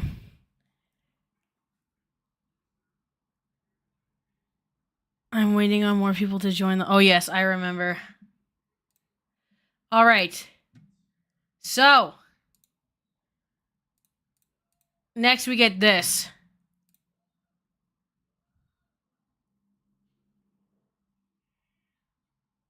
Oh, yeah, people should probably like the stream or something. I never mentioned that. Oopsie poopsies. Anyway, it'd be like that sometimes. I don't know. I'm currently traveling abroad and just woke up, but I wanted to sit down and make a video addressing everything that's going on right now, because I owe everybody an explanation, but most importantly, I owe two important people an apology. To Tati and James Westbrook, I'm sorry for everything that is going on, everything that I've put you through over the past few weeks. I met Tati and James almost 3 years ago now, when I was first coming into the industry and when I had no friends and nobody to talk to or look up to, and Tati very quickly took on a parental role with me because she knew my parents were across the country. And over the past few years of knowing her family, her and her husband have given me so much love and advice and opportunities and a place to stay and a shoulder to cry on at 3 in the morning and support when nobody else would or wanted to. And I'm so disappointed in myself that I ruined a relationship that did mean so much to me, even if I didn't do the best job of showing it all the time. And throughout all of this, what sucks the most is that I know there's nothing I can say or do to ever earn that friendship or trust back. Yes, you are right. So the quietest video on YouTube. Hold on. This one? Is that better? A lot of my... It starts to get distorted a little bit. Over the past few years has been about me making mistakes and trying to learn and grow from them. And I haven't always done the best job of that. I can admit that. But I have always tried. Because I know there's a lot of people watching me. And that He did delete this, yes. A lot of people look up to me as a role model. And I hate knowing that I disappointed not only them, but most importantly, two people that have been role models to me doing this. I wish that I could say this is the last time that I would make a mistake, but it won't be. I know that'll disappoint people more and more as I continue to learn and grow every single day. I have a long way to go. A very long way to go. But that's okay. I'm going to keep trying my best and keep learning and growing, and be the best version of me that I possibly can be. And I'm sorry for that. In regards to the Coachella situation with the brand deal and the security guard, I've already told my truth about this twice. And instead of talking about it for a third time and explaining it and going into detail and pulling up receipts, it doesn't matter. And I understand that no matter what I say or do, there are always going to be people that don't believe me and will think that I'm lying. And that's okay. At this point, the truth really does not matter. It's the feelings that do. And no matter what happened, I hurt two very, very important people. And they've been really, really loyal to me, and I betrayed that. And that sucks. And I wish more than anything that I could take it back. in regards to... Imagine if 2020 had a Coachella. Like, I think conspiracy. Harry and Obama, is that a conspiracy? I think, this is going to sound nuts, the pandemic canceling the Coachella saved this man's career.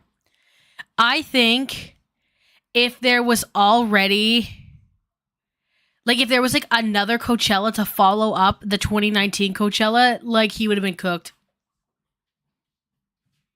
Like, he got 2 years off or something. I don't even know if 2021 had a Coachella. I think it didn't go back until 2022, I think. I know, name a better duo with an influencer. I know. That will be in the video. Don't trust. I picked up on that too also. The boy situation. I've been involved in a lot of very unique and strange situations that have left people confused or upset. And I've learned the hard way about ways that I can interact with boys that I'm interested in, and also ones that I should or shouldn't be talking to. This is a conversation that I know a lot of people are uncomfortable with, and it's something that I should have been far more careful with bringing into the public eye, especially with the last situation that just happened. I've had to learn it the hard way, but coincidentally enough, Tati really was one of the people to sit me down and... Are those pictures still on his Instagram? And let me know, hey, talking to these boys might get you in trouble one day. And she was right. In regards to my own mother, I know you want to defend me and fight for me and go off on comments, but I ask that you don't. This is my problem that I got myself into, and this is my job to deal with this. No matter what anybody is saying or commenting or talking about, Mom, I need you to know that you're the most important person in my life, and that you're an amazing mother. And I don't know what I would do without you. And I'm so grateful for everything that you've done for me and the lessons that you have taught me, and everything that you continue to do for me and my brother. Oh my god, I forgot he has a son. I need you to know that. I need you to know that. And the same thing goes for Tati as well, who is an amazing person and truly does want the best for everybody around her. And I'm so disappointed in myself that I hurt her. Why does he sing like that? Like, because also, right, this is, I'm gonna copyright it, good God, by James Charles. Like, when he's doing these, like, lip sync video things, right, it's already, it's just, like, auto-tuned in advance. Like, it's not him singing it, right? So then, why does he still make the faces? Like, you don't have to when you're not actually singing, girl. You know what I mean? He sings like... Okay, sorry, hold on. I gotta scroll back pretty far for this one. Oh yeah, the BBL. We remember her, too. I've addressed things in the past.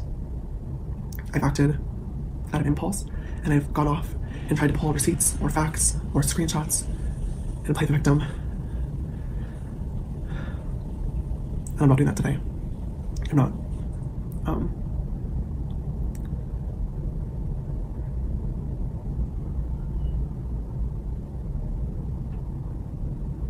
That is all I have to say. I'm sorry. Oh. All right. Oh? Okay, interesting. Oh my god. Sunny V2. Good, great, googly moogly. Okay.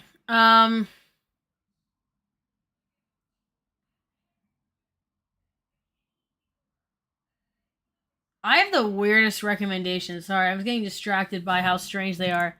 Next. Before we get to this, we need to get to Jeffree Star's, who I think is one of the only ones that never got deleted, besides No More Lies. Jeffree Star, never doing this again. Wait, let me re-upload. En Espanol. Wait. He deleted it? Moodzy!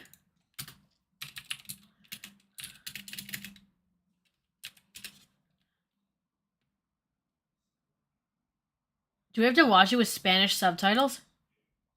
Hello, everybody. Well, for all my Spanish besties out there, we're gonna have Spanish subtitles. Last few weeks in Because I need to see this. That's kind of epic, actually, TBH.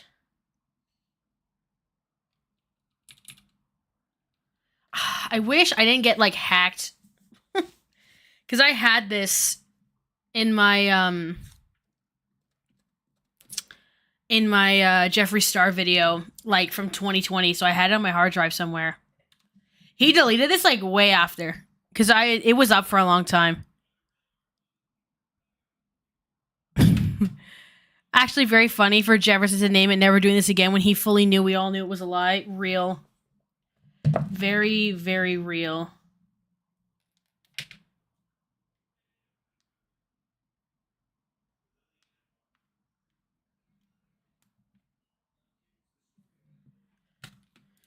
in the beauty community and in some of our personal lives have been very insane. I know a lot of you are sick and tired of hearing about the subject. I know a lot of you are expecting to get a lot of tea today. I know the whole world is sitting here wondering, what is Jeffree Star going to say next? And I think that this will be one of the most important videos that I ever upload. About 10 days ago, Tati uploaded a video about James Charles. It completely unrelated, but do I do this look for the video? Because that's actually kind of cute. Like, I kind of like that. I actually might do that for the video, because that's kind of cute. I just don't know. Well, I'll figure out how to do the clouds. I have white water liner, or whatever, water activated liner. Caused waves. There was a lot happening behind the scenes.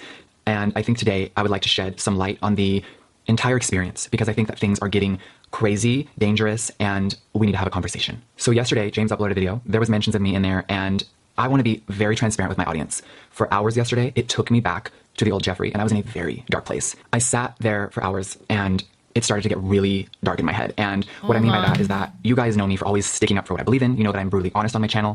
I'm always keeping it real. Has it gotten me in trouble before? Absolutely. Whether it's a makeup review, a conversation about someone else, or any part of drama, or anything that I've ever been in the past, I've been very outspoken. And sometimes I've spoken too much. And I think that this week was definitely one of those scenarios. Now, most of you have seen some brutal tweets that I sent out last week. A lot of you have seen the vicious text messages that I sent, and I want to let you understand something. Because I said those things, that does not equal me hating James Charles. He has been in my life for a few years now. Are we the best of friends? No. But we had a real connection. I loved and cared about him, and I definitely think I mishandled our friendship, which I will dive into in a minute. But I want to let you guys know that there's no actual hate in this heart. I don't know what the future holds, but I do know that I need to get a few things off my chest. And one of those things is that behind the scenes, there was definitely weird feelings. Everyone over the last few days keeps asking about the Seattle trip, about the text messages, and I really want to let you guys know something. After Seattle, okay, which there's so many rumors, right? Everyone has their own version of the story. We were all there. Today, I am not going to give the world what they want. And I don't think that everyone wants this from me, but I think that there is a major portion. I censored it for y'all. You're welcome. But yeah, there it is. It's still up.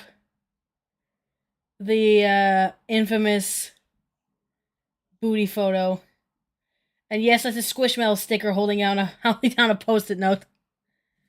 But I saved us all. Anyway. Come with the bushy brows. Oh, God. That thinks Jeffree Star is going to come for James, because I was in a dark place yesterday. I said some things online about pulling receipts and showing things, and I sat there with myself, and I sat there with my mother, and I sat there with Nathan, and we fully understand the power of millions of people watching, and what my voice and what this channel actually means to me.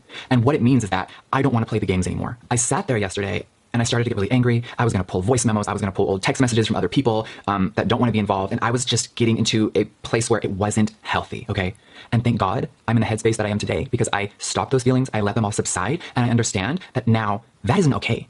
I am not going to fuel this fire bigger so everyone can get more entertainment, because behind the scenes, this isn't funny. This is our real lives, and I inserted myself into something publicly that I shouldn't have. And I think that I need to let you guys know where I'm at today and where I've been this entire year, okay? I'm in an amazing place. I'm in a beautiful relationship. My business is amazing. My family is mainly healthy besides my mom. My dogs are healthy. I have amazing employees. I have a good group of people around me. And I think sometimes we slip into our old ways. And today, I know what people want. They want me to sit here and degrade James. They want me to open up my phone and expose it all. I'm done doing that. And it may be shocking. Some of you may be like, oh, you're just trying to save your own ass. Are you a liar? Are you this? I'm willing to bite the bullet and let anyone think what they want. But today, I will not be posting voice memos. I will not be posting text messages. I will not be exposing anything more. This has to stop. I'm embarrassed by my own actions. And a lot of you may be like, whoa, what do you mean by that? I could have handled things differently. After Seattle, yes, me and Nate were very uncomfortable with some things that had happened. We were kind of getting distant from James, and we really weren't on the same vibe. And that's okay. But what I should have done is vented all my feelings to James. And I know that Tati got to do that. She had private conversations with him. I didn't do that. I should have been mature enough to say, hey, I love and care about you. I've heard X, Y, and Z about you. I've seen some things I didn't like. Here's my feelings. But guess what? I didn't. And that was my first mistake. I want to give you guys some context. I don't want you to see things that I've written to someone and think, wow, like Jeffree is an evil person. He's a bitch. I want to let you guys know that there's a big piece of the story that I don't think a lot of people know. And that's that behind. Hold on. I talked about this. What did I have to say about this 4 years ago?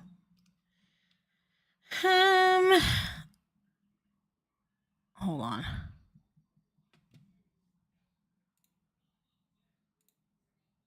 Oh, I didn't mean to do that. Hold on. Hello, everybody. No! Oh my god. Moods, Christ. Hold on.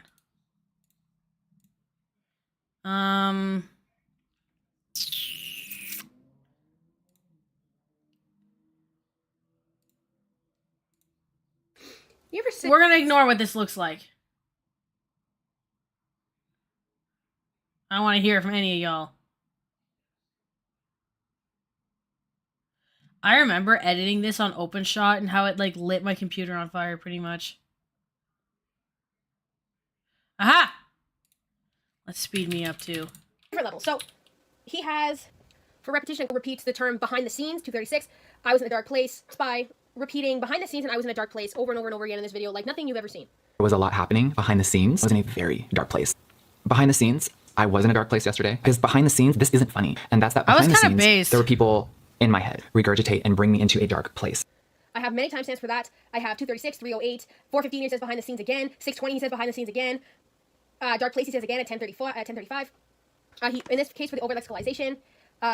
Yes, okay, we're gonna ignore the light. I'm gonna start blocking y'all if you hate on me. I'm just kidding. It was because my window, I lived in a basement, and the window was high up on the opposite wall, and I had fluorescent lights only in the room, so it kind of didn't fare well.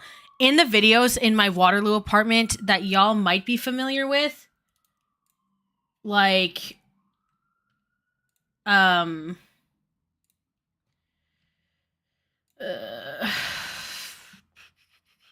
that might look okay, like this one. Hi everyone. That you were evaluating. It's because, why is it so pixely, girl? Because there's two types of... Why does this look so bad? Why is the bit rate of this like that? It's because my monitor is like aggressively big. Anyway, oh yeah, it looks way better on the stream. Anyway, this one, I got moved into a bedroom a floor higher than the one I was in. So this, I was able to like put my phone against a window. So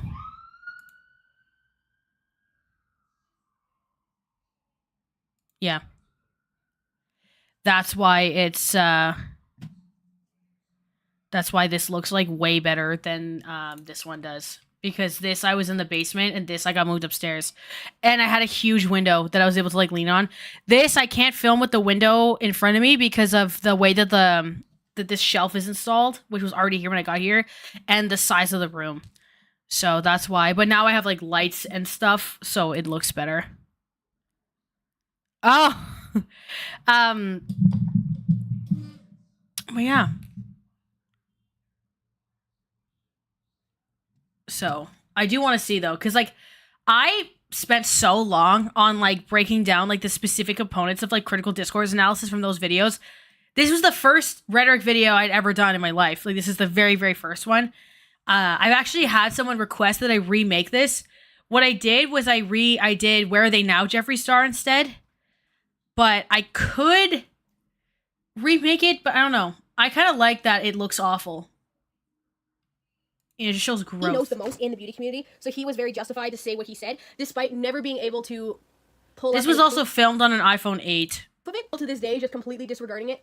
He said that in the video that a lot of people forgot that he did say that like it may or may not be true, but he also puts himself in a position by the type of repetition over lexicalization that he does that he still is the most knowledgeable and that it shouldn't be questioned. I'm very outspoken, whether it's about brand Also, what's up with my voice?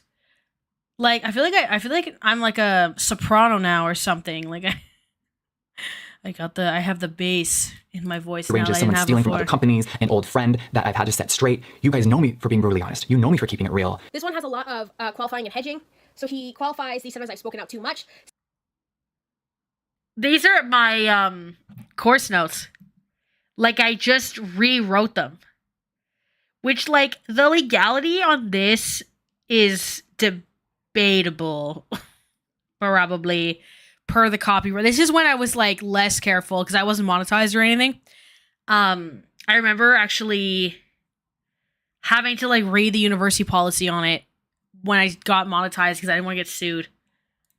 Okay, so in academic writing, it is prudent to be cautious in one's statements so as to distinguish between facts and claims. This is commonly known as hedging. Hedging is the use of linguistic devices to express hesitation or uncertainty as well as to demonstrate politeness and indirectness. And qualifiers are intensifiers or words or phrases that are added to another word to modify its meaning, either by limiting it or by enhancing it. Okay, so I see what's alto? What does that mean? Is that what the voice thing is with the singing? Because I said soprano because that's the only one I know. Damn, the fact that we're on like iPhone 20 or whatever. I have what's this one? This is a 14 Pro, the one I have now. But I also had to film with the inner camera because the way that the desk was set up, I couldn't look to see if I was in frame or not if I was using these ones. And the iPhone 8 camera on the inside was only 720. This one's 4K on the inside. But I filmed with the camera anyways, which is 4K also, obviously. This one's 4K Ultra, though. So it's like, whatever, 2160 by 48 something instead of... this actually films in 6K, and then it has like some sort of like... My friend who does pictures explained this to me, but what it does is essentially it optimizes like the best possible pixel variations to like look the best, but it's not actually producing film in 6K or producing digital film rather, like the video. I said the wrong thing. I said hurtful things. He said I said too much. He also qualifies by saying the louder tweets. His tweets are loud, saying for how much damage they cause. Instead of I have a large following, so the tweets I say. Okay, but what eyeliner was I using? Oh my god, look! Liam McAvoy's channel, The Inspiration. That is still true. That still rings true, I'd say. Wait, the video got deleted. We got a deleted video, girlies.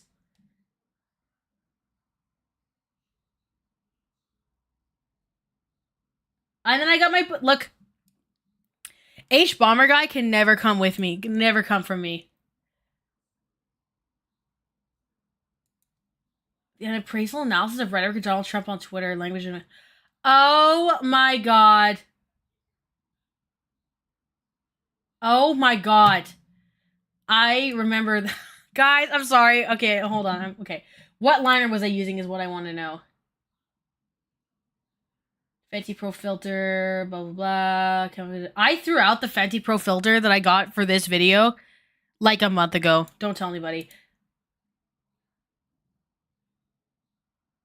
Are you joking? I didn't put the eyeliner in here? Oh, Poreless Putty Primer, Too Faced, Stealth, da. That's actually... I hate myself right now.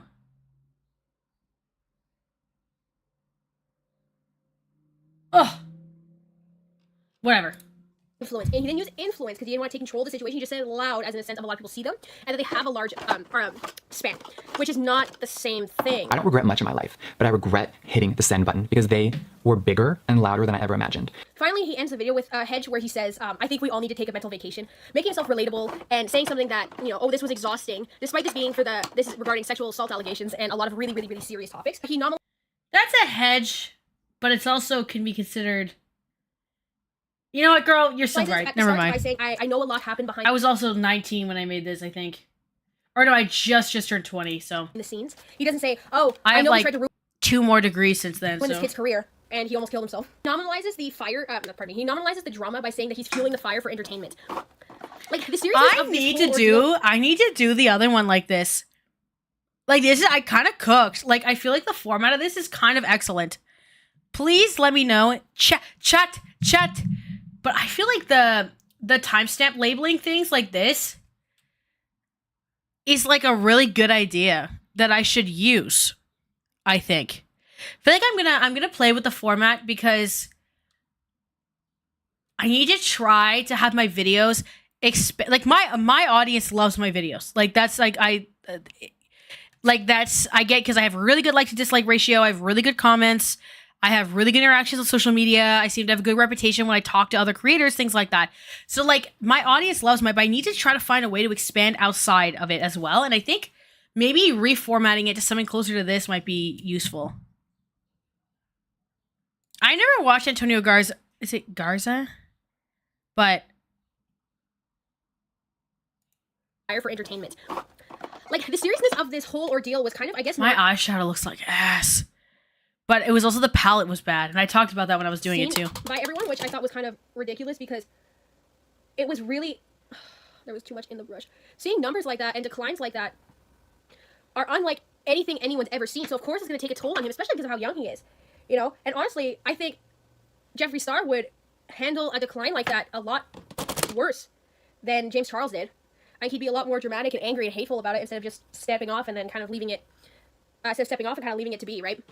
I am not going to fuel this fire bigger so everyone can get more entertainment. Yeah, he nominalizes his allegations of sexual assault as inserting himself into the drama instead of saying, you know, I committed a crime. Because false sexual assault allegations are a crime. Again, he frames himself as a separate person. This is framing now. He frames himself as a separate person. And then okay, so in the so this is like these are screenshots of my So I used to do all my notes in Google Docs before I got rich and got an iPad. But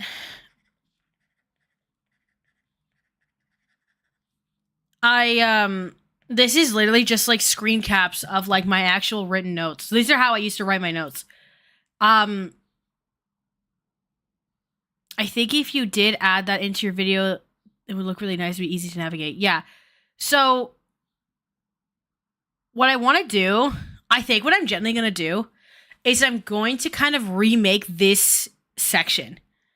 You know, like I think I still have this in my Google Slides somewhere too. And I'll look back at it and as like a nod. And also for this very cool thing I did to be watchable. Because the audio on this is rough. It looks really bad.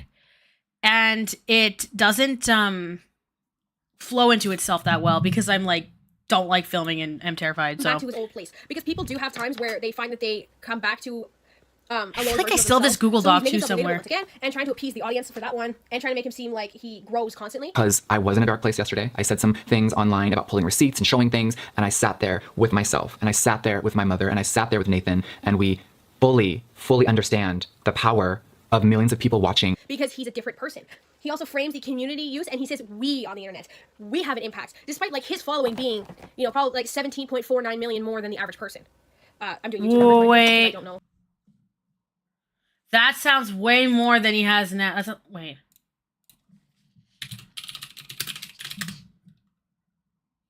Whoa! What's up, everybody? He's lost like 2 million subs.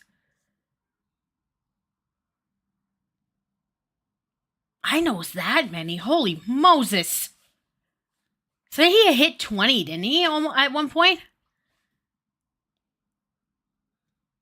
We're gonna start looking up on Twitter. Hold on. The Twitter followers were off the top of my head. Finally, we have the most recent video doing what's right. Again, really short. Really short description in this one because he's just slowly just doing less and less. Especially like the first video had a lot of like had more like concrete examples and, you know, feels like remorse. Because this one, he comes off very aggressive. His demeanor is very aggressive, which is another rhetorical tactic. It's kind of to have like big dick energy is a rhetorical tactic. There's a much better name for it. Do I remember what it is now? Off the top of my head. What?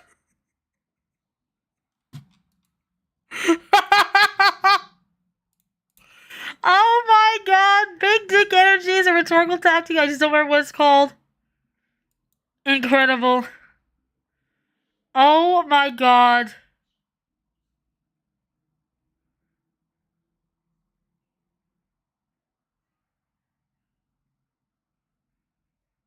Wait, I think if you use the YouTube video timestamp as the ticker, I don't know what that means, like how you phrase that.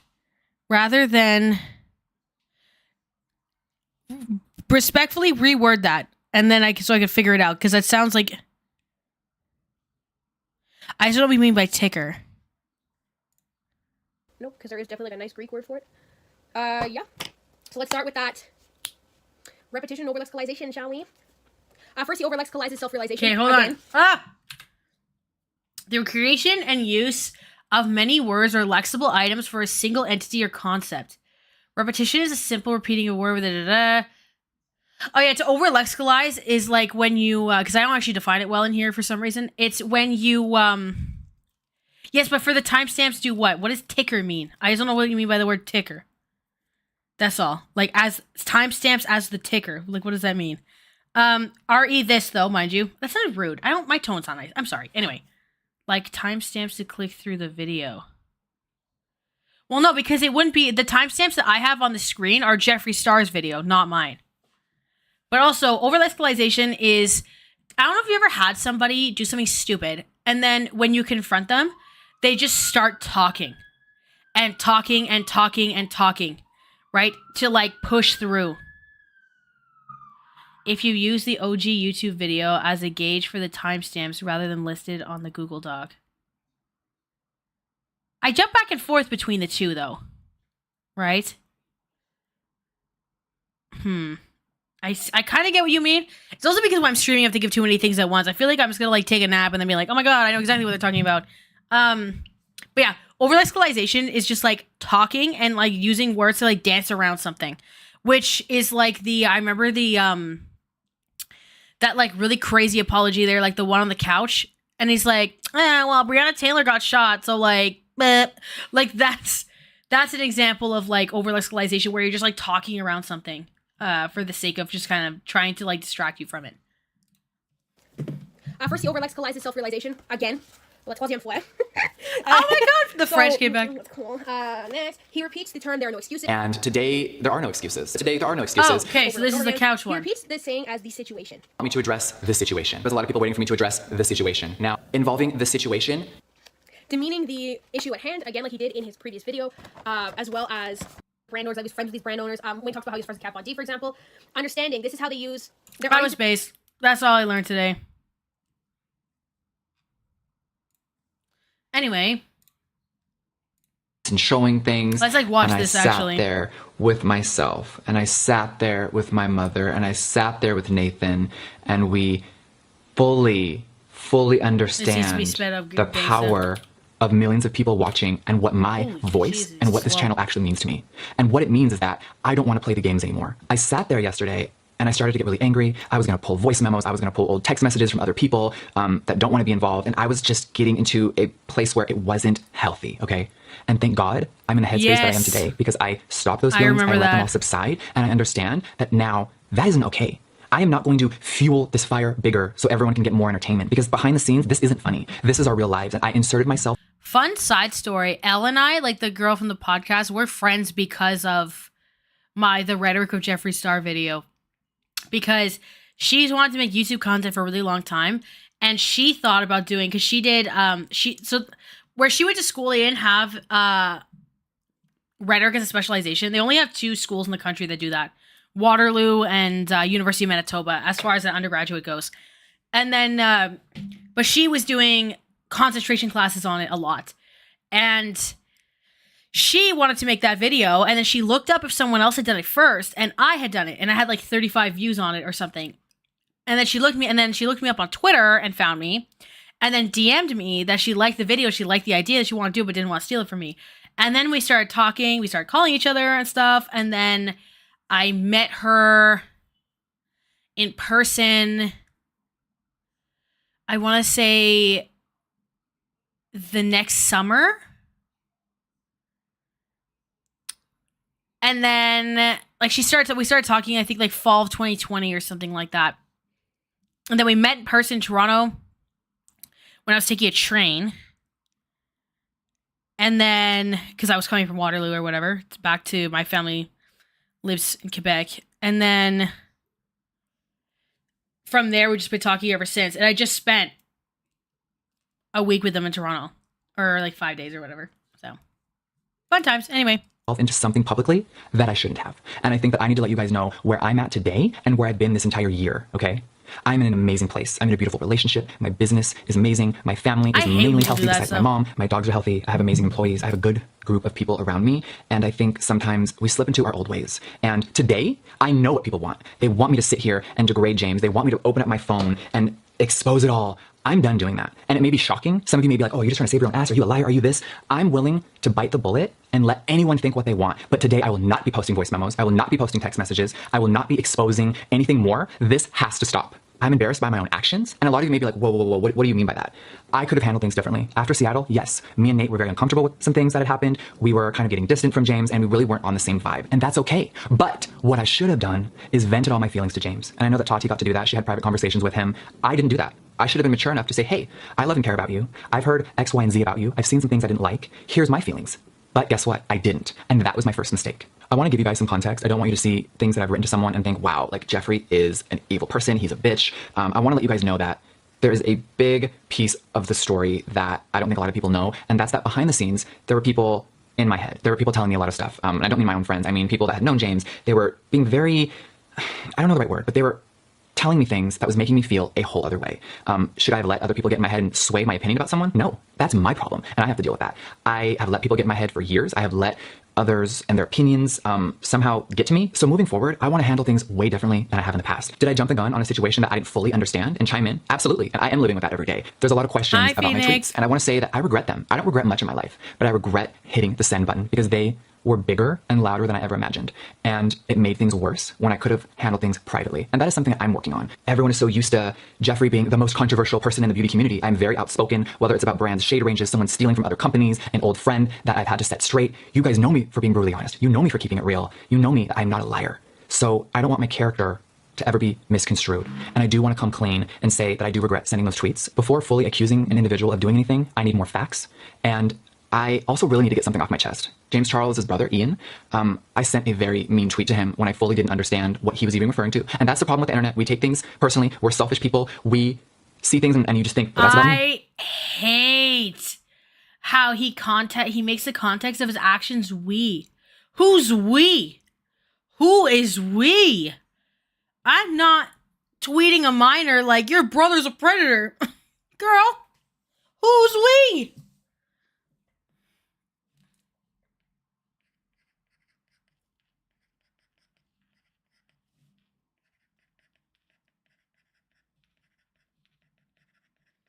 We are, we're speaking French now?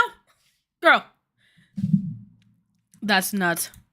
Because you already had a situation with someone, so you just think that that's about me. And Ian's tweet wasn't about anything that was going on. It was about something personal. And I made it way more personal, and I hurt him with what I said. So Ian, I just want to let you know, I am so sorry for ever sending that tweet. If I could take it back, I would. And I did not understand what I was doing in that moment. I was fueled by sadness, by anger. I felt like I was being let down by someone, and I hit send. And I knew it was going to be hurtful to James, and I didn't really think about how you would feel, and I'm so sorry. So moving forward, I want to let you guys know something. I'm done. I am done with the tea, with the drama, and I don't want to be involved in anyone's situations anymore. This was a huge wake-up call to reel me in, because I have been really healing myself. I'm in such a good place. So for me to digress and go back to Jeffree from years ago, I'm embarrassed of myself. I'm embarrassed for my family that they have to see things online, and I'm sad that Nathan and my friends have to go online and deal with this as well because of my actions. I also owe an apology to you guys. I owe an apology to my audience for bringing something public and for inserting myself in someone else's beef, drama, situation, whatever you want to call it. I should have kept my mouth shut, and I didn't. So I want you guys to learn from me, because you know I'm the first person to apologize and own up to my mistakes. I've had an insane, crazy... What do you mean?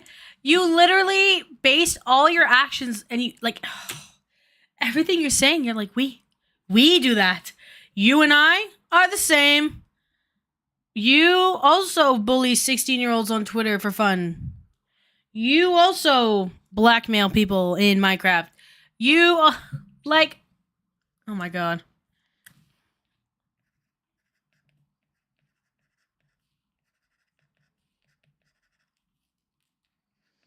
I think this is how I see it, okay? An apology should not involve gassing yourself up. I feel like that's like kind of obvious, right? Busy past and all the stuff that I've said I will be sorry for until the day I die, okay? And for me, that means I need to let go moving forward. I cannot let old me and old feelings regurgitate and bring me into a dark place.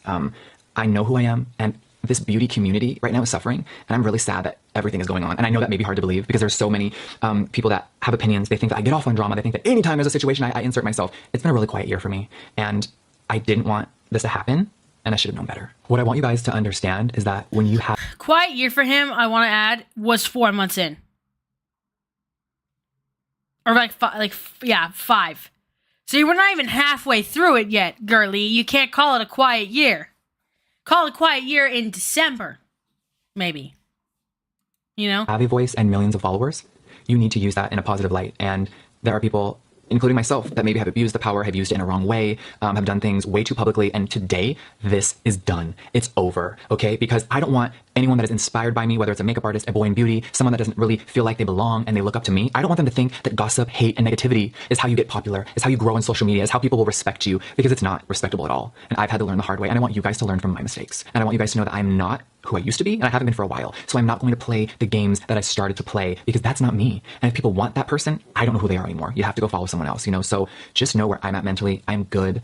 I'm going to take a few days off and just turn off my phone. I think a lot of us are on our phones too much. Business and life just takes over, and you get way too caught up in the mess. And I'm done getting caught up. Something that I need to say before this is over is that you guys saw a lot of text messages. There were things being told to me that were never proven. There's a lot of rumors, and sadly, I let that get to me. So James, I want to let you know that I should have never sent you those messages. I should have been a better friend. I know that now. And even if we weren't close friends anymore, I should have handled it way differently. I will never handle a situation like this again. And I want to let you guys know that. It's so interesting because in the way that Dramageddon 1, everyone caved to Jeffree, Dramageddon 2, everyone caves to James.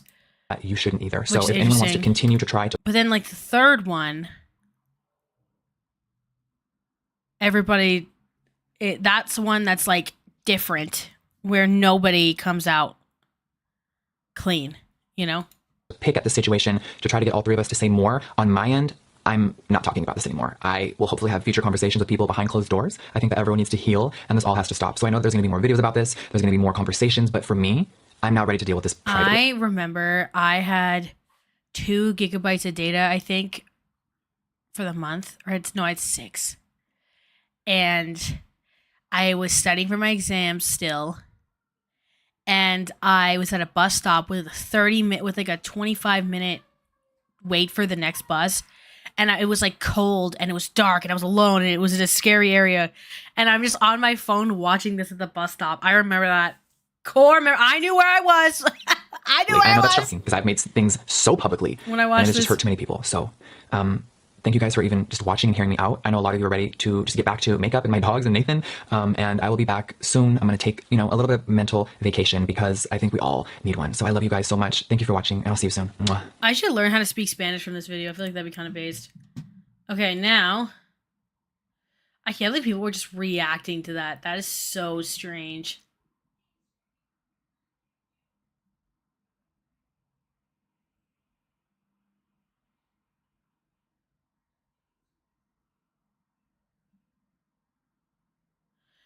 I talked about this too in my Where Are They Now video.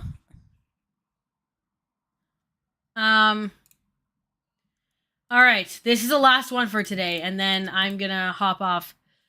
But this is a moment for sure. Uploaded a video to my YouTube channel titled Tati. This video was a direct response to the video that Tati. Oh my god, I'm sorry, this is so fat. Whoa! At all. In this video, I want to make it very talks so fast in this one. That's crazy. My sentiments towards Tati and my apology, I stand behind 100% and still reign true. I know love that ratio. I think not that bad. Something very, very hard for me to deal with, especially when it came to talking about my very own mother. In Tati's video, she discusses many of the different reasons as to why she was choosing to close a chapter in her life that I was heavily involved in. Are those the Miami Lash? Are those the Millie Lashes and So Miami? Sorry. Making many of our private issues very, very, very public, and now millions and millions of people have weighed in with their opinions and speculations on subjects that they honestly know absolutely nothing about. I will not ask for sympathy, and I will definitely not ask for forgiveness either, but I will ask that you watch this entire— I have a video on this too, actually. Hold on. It's because the reason why I want to reference my videos as well is because I just don't want to double dip too much. Like, I don't want to just make the same video again. Like, repeat all the same talking points. And I finally came to a conclusion. Once he did this, Tati Westbrook came on a Instagram story crying because that James Charles, her friend, had recommended a competitor to her own brand, Halo Beauty. This also kind of was a snowball effect of some other so slow, that girl. had occurred with James that had upset people, such Spit as it out! sisters tour tickets, egotistical actions he's done in the past, fights with celebrities on Twitter, etc. There was issues regarding alleged actions towards being pushy towards straight people. A lot of that was pushed primarily by Jeffree Star. However, it was touched on, of course, as well in the Tati Westbrook video by Sister. Of course, there had to— Y'all slept on this video, by the way, because I actually really like this one. It's like one of my favorite videos. For James to address this. James was on tour in Australia. He was doing meet and greet in Australia. And when By Sister came out, he was in a hotel in Australia and he made the video Tati. This was more similar to the classic gray hoodie apology, very emotional and just trying to apologize to Tati Westbrook. Emotional apologies tend to be more humanizing and people kind of want to sympathize beyond the person's direct speech. However, when they're too emotional, people will get lost in the sauce and kind of be a little bit overwhelmed by what's being said to them. Also, one reason why this video wasn't well received is that there's a bit of a social hierarchy against emotional rhetoric and emotional speech. They would rather more logical forms of thought, despite the fact that emotion is something that occurs whether you want it to or not. Ooh, and I've been consistent, girl. I've been consistent. I love when I'm consistent. That's good. I like when that happens. Anger, which people like to neglect, is an emotion. But the idea of presenting receipts in the video creates a connotative idea that there's the ability to present a direct scenario to back up the apology. Connotation, by the way, is the feeling or thought that a word enacts with its meaning. So receipts or screenshots kind of give the idea of an ability to put a pin into every situation, which in the case of a lot of situations with influencers and arguments on these kind of things, that's not actually really possible always, and it kind of created a toxic culture in itself. However, the release of No More Lies was also like the biggest Uno reverse in internet history. So part 2, pre-No More Lies YouTube. So this, like, I like to call kind of pre-No More Lies YouTube was also mostly just like what happened with Dramageddon 1, where you had the classic Laura Lee crying apology. Yeah, this was I believe it's the waterliners I still have, and then the whatever underneath and the glitter is Urban Decay Born to Run, which I threw mine out like a year ago because it expired. It was like really chalky and gross. Hardest things I've ever done. The Manny MUA, my life, my social blade is in the red, my life is in the green. In my mind, I thought, how could a friend do this to us? Me matching my boy Manny, kind of base. base. Writing his own narrative.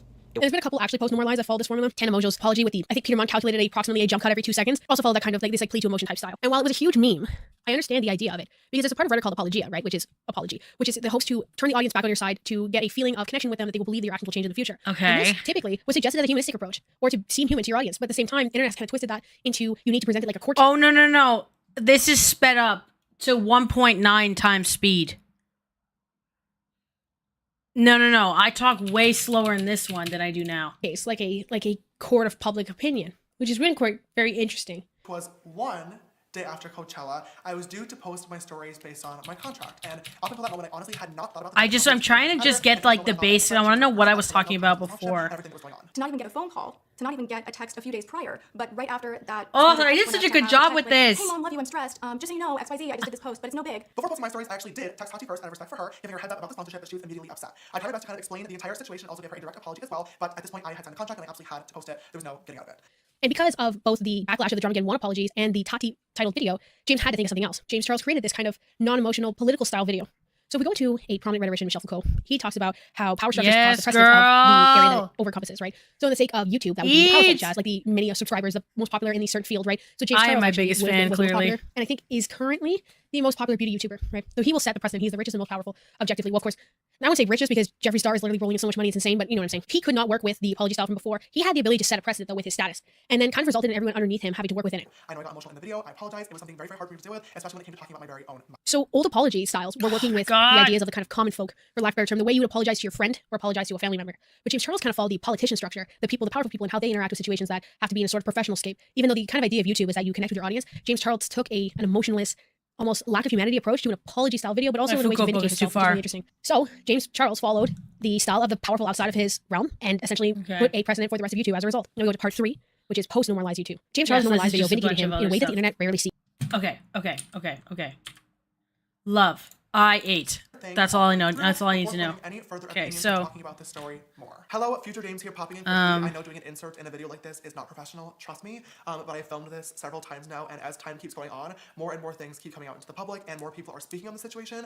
And it is very important to me that this video has all the information, all the facts, all the receipts, and is current and present because I will not be addressing it again after this matter. This morning when I was editing this video, I noticed that last night Tati had uploaded a video to her channel called Why I Did It, and this morning Jeffree Star was on Snapchat talking about the whole situation. First and foremost, I do want to issue a thank you to both Jeffree and Tati for taking some of the responsibility for blowing this whole thing up and for starting everything. I really respect that a lot, and I also appreciate the fact that they were trying to redirect the hate away because I think we're all aware at this point that it has gotten way too far. The past week on the internet has been the darkest I think we've all ever seen, and it's also been the darkest time that I've ever had to go through in my life, and my thoughts got to a really scary place. Watching Tati's video, it's clear to me that she also is in a really dark place as well and has been pained by this whole situation. If I've known anything about Tati over the past 3 years, it's that she has a huge, huge heart. There's no denying that, and I think that, or I do believe her when she says that she did not want this to get so vile. I don't really think any of us thought it was going to be as big as it really was. In both of their videos, Jeffree and Tati both mentioned that they hope that I'm able to change and that we can all move on from the situation. And trust me, I agree. There's nobody that wants this over with as much as I do. But in Tati's second video and in Jeffree's Snapchats, they both said that they stand behind everything that they mentioned. And unfortunately, there have been allegations made against me because of these things. And I don't really feel comfortable just moving on from those. I would like to take this video today as an opportunity to kind of explain everything that has happened and address literally everything. There's a lot that happened behind the scenes leading up to Tati's video, and there's a lot that happened behind the scenes and publicly after Tati's video, and I feel as though it is my responsibility to kind of let you guys in on those because there's a lot of misinformation going around and it's just not really good. Just like Tati said in her video, this whole situation is a lot bigger than just vitamins, and I think anybody who's kind of followed the situation is well aware of that at this point. Trust me, I am too. There are way bigger issues here that I will be discussing and talking openly and honestly about later on in this video. I have a few notes in front of me here, and I want to make sure that I hit every single point and that I don't miss anything. But that being said, to get to those issues, this did start with vitamins. It was kind of the catalyst, so I want to make sure we kind of go in order and you guys are able to get the full context and full story of everything that has happened. Starting off, my friends and I all went to Coachella weekend one. I don't think it's possible to be in a dark place if they own studio lighting. Real. I love that, actually. Through 15th, and I just have a ring light that's like stuck to my wall. We had a really, really good weekend. I mean, you guys saw the Snapchats, Instagram pictures, and outfits, and my video. It was really, really fun, and we will definitely never forget it. But at Coachella, I had drama with a boy that I had been talking with for 5 months prior, and it all kind of clouded the overall memories. Later on that very same week, on April 19th, my best friends and I in the family group chat made the last minute decision that we wanted to attend Coachella weekend 2 again to kind of relive those memories, but boy-free. I texted my manager Jake that very same night asking if it'd be possible to get us in for the next day since it was already Friday, meaning we're missing the first day of the festival, so therefore we can only go on Saturday. Because it was so last second, we were only able to get VIP tickets, which is not the same as artist, but we had it over anyway and wanted to have a really, really good time. For those of you who may not be familiar with Coachella, I do want to quickly clarify the different passes just because it kind of is important to this whole situation. Okay, I don't care about the Coachella passes.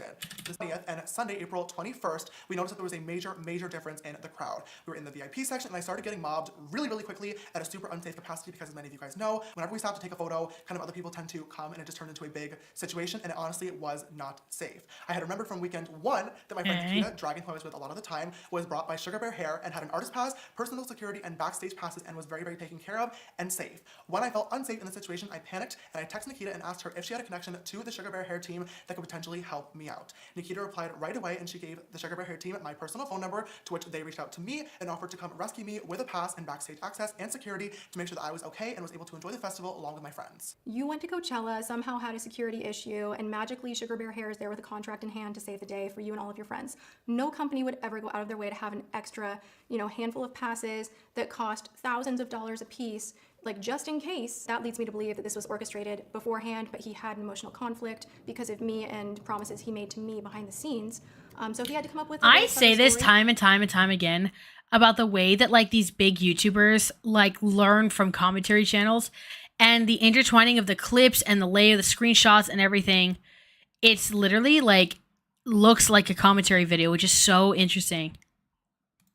And didn't tell me right when he got back, but after the little bit was posted on their launch day. Despite what Tati said oh in my the video, god, Princess Moorbugs, girl! Scheme that was orchestrated beforehand. It really did happen on the spot. The Sugar Bear Hair team texted me the proposal right away. No money was involved, and with no time to negotiate in a panic, I signed, and that was that on that. James Charles, he had 9 days after Coachella to talk to me. On Monday, April 22nd, which was one day after Coachella, I was due to post my stories based on my contract. And up until that moment, I honestly had not thought about the fact that Tati was a Sugar Bear Hair competitor. And in that moment, I thought that as a friend, she deserved a courtesy text to let her know the context of the sponsorship and everything that was going on. To not even get a phone call. About the fact that Tati was a Sugar Bear Hair competitor. And in that moment, I thought that as a friend, she deserved... That sentence doesn't make sense. That sentence doesn't make sense. Because how do you not know she's a competitor and then immediately text? I assume that's just mistalking, if that makes sense. Like mistaking it. Because like he's actually like this is after the stories or something. Let her know the context of the sponsorship and everything that was going on. To not even get a phone call. To not even get a text a few days prior, but right after that sponsored post went up to have a text like, hey mom, love you, I'm stressed. Just so you know, XYZ, I just did this post, but it's no big. Before posting my stories, I actually did text Tati first out of respect for her, giving her heads up about the sponsorship, but she was immediately upset. I tried my best to kind of explain the entire situation and also give her a direct apology as well, but at this point I had signed the contract and I absolutely had to post it. There was no getting out of it. I then headed to the airport and took off on a flight to San Francisco. And by the time that I had landed 1 hour later, Tati had uploaded all of her Instagram stories of her crying, talking about the friends of the community that haven't really supported her, how she was alone, and how she felt very, very hurt and betrayed. Very quickly, people put 2 and 2 together and realized that this was clearly about me, and I started getting thousands and thousands of tweets and comments and texts about the whole situation. Throughout the next several hours, I made countless attempts to text both Tati and her husband James, and many phone calls as well, trying to reach them, all of which they did not respond to. And later on that night, while sitting in my hotel in San Francisco, because I could not reach Tati, I issued a public apology directly on my Instagram because I really wanted to make sure she saw that I was sorry, and I wanted to end the situation by taking full responsibility for my actions. Over the next several days, I made countless attempts to contact that he plugged the sleep vitamins, which she didn't even have, right? So it wasn't even necessarily a direct both Tati and her husband issue James on all their different phone numbers. I texted and called Tati's business number, her family number, and also James's personal phone number as well. After a full entire week of trying to reach out and handle things in private with Tati and her husband James and getting no response, I figured at this time it'd be best to just respect their space, give them their privacy, and that whenever Tati was ready, she would reach back out to me to handle things in private and hopefully move on with our friendship. That is everything in regards to the Instagram stories. Now that we've talked about that, I want to discuss a few of the things in Tati's video that were misleading and false. The reason that James always said that he couldn't promote Halo on his channel and really do like, you know, heavy endorsement was because he has a teenage audience and it would just be inappropriate. Now, this time is just confusing to me, mostly because this conversation never actually happened. If you guys know my channel, you know that I don't really do dedicated product reviews ever, which is what Tati is known for. But even though that is the case, I have still multiple times talked about her products on all my social media networks. I have to wear the, okay, I forgot to say too, hello. I'm going to a really important event later on tonight. My best friend- we are going to a very important event. Yes, this is true. And this is a very important launch to me because it is my best friend Tati. She's launching something new on Halo Beauty. Super proud of her. By the time this video is out, it'll already be up, so go check it out. Promo for Tati, love you the most. Who doesn't need a little beauty boost every now and then? 2 of the following statements are real claims made by the original Halo Beauty Booster supplement. Oh! Which are the real ones? Yeah, I know her argument. Okay, yes. So her argument was that she was anti-melatonin. Yes. However, the basis of her issue was that it was a direct, like, you promoted my direct competitor, right? But what he didn't promote was like the product that is competing with her, if that makes sense. So let's say that would like be like someone being mad that, let's say, like Tati owned a company that sold sweaters, and then James Charles promotes Adidas and she gets mad, but when he's promoting Adidas, he's only promoting shoes, which she doesn't even sell anyways. You see what I'm saying? That's why it's like a little bit strange, you know? I love you for that. I just received my package from Halo Beauty. This is Tati's brand new brand. I did not tell Tati that I was buying these, but I did pay for these myself because I just wanted to support her, and I'm so happy. I know she's getting a lot of backlash on this, which is making me so mad because I know she's worked so hard on these for the past several years now. Congratulations, Tati. I love you literally so much, and I'm very, very proud of you and all your hard work. I do want to keep this video strictly based on facts and receipts, but one of the most hurtful things Tati did in her video was bring up my mom and question her parenting. No tears this time. My mom is the strongest woman I have ever met. She is kind, she is creative, and she is caring. Backwards artist, She's a cancer survivor, and she balances a marriage, a full-time job, and raising 2 boys with absolutely crazy lives. She's taught me so much in the past, and when I've made a mistake, she has never turned to public humiliation as a form of punishment. All that being said, I love my mom, and I think she's doing a damn good job, if I do say so myself. The last phone conversation. My mom's just based. Like, that's her role. Telling me about a situation that happened in Seattle at my birthday. Based and French pilled. pilled. Made me want to vomit. Oh my God, you tried to trick a straight man into thinking he's gay yet again, and somehow you're the victim. You know, it's really disgusting. I see. Okay. To manipulate someone's sexuality, especially when they are still, emerging into adulthood and don't quite have everything figured out. You are using your fame, your power, your money to play with people's emotions, and you're doing that to have them behave sexually in your favor, even if they're straight. And you know what? That's not okay. And how dare you laugh about it and make meme after meme and retweet and this and that, and I love straight boys, I love I know straight I boys, ruined and make it a everyone's joke. lives with the knees thing. Because this behavior is not normal, it's not okay. Cracking someone's sexuality is not an escape room. First of all, I'm a 19-year-old virgin. I talk about boys quite a lot on my social media networks. Clearly at this point, it is not acceptable anymore. We're talking about that in a little bit, I promise you. But just thought I'd Yeah, well, you've been taught. You continued, girl. We have probably guessed this at this point. So that being said, I have never and would never and will never use my fame, money, or power to manipulate or get any sexual actions from a guy. That is disgusting. It is not me. And the fact that Tati brought this up blows my mind because she knows the real story. The story that we're talking about here is a situation that happened when I was in Seattle for Tati's surprise party with a boy named Sam. Now, I'm going to tell you the full story since everybody seems to be leaving out literally every single detail. In Tati's video, she mentioned that she was disgusted and had to apologize to her family for me apparently saying things that I wanted to do. Yeah, the escape room line was bars. By saying, I agree. A celebrity. Okay, this literally did not happen. What did happen is that me, Jeffree, Nate, and my best friend Palette cleanser moment. This is my teacher pencil case. Isn't it cute? And then it has all my teacher pens in it. Because, of course, I had the teacher pens. I had these ones. Stationery haul. And then my teacher pencils. All of the ones I got are the 1mm ones. That's all. I was playing with this, got distracted, and I didn't want to hear this for like 10 seconds. For her birthday on February 14th. That night, we went out to dinner with Tati and James and her whole family, and we're in a restaurant. There was a cute boy across the restaurant that I kept making eye contact with and that I was interested in. And the conversation of dating for me and Jeffree both came up at the dinner table, and we were talking about it for a very, very short period of time. The conversation never got inappropriate. Period. The boy that was involved with the story is named Sam. My pencil case is like an old Squishmallow one that they sold in a stationery pack at Costco Christmas 2022. So I don't think it's necessarily easy to find. Anna, my apologies. Now, when I originally wanted to do this video addressing everything, I did plan on crossing his name and keeping him completely private, but he has since come out and made a video of his own talking about the situation, just like Tati leaving out many, many details.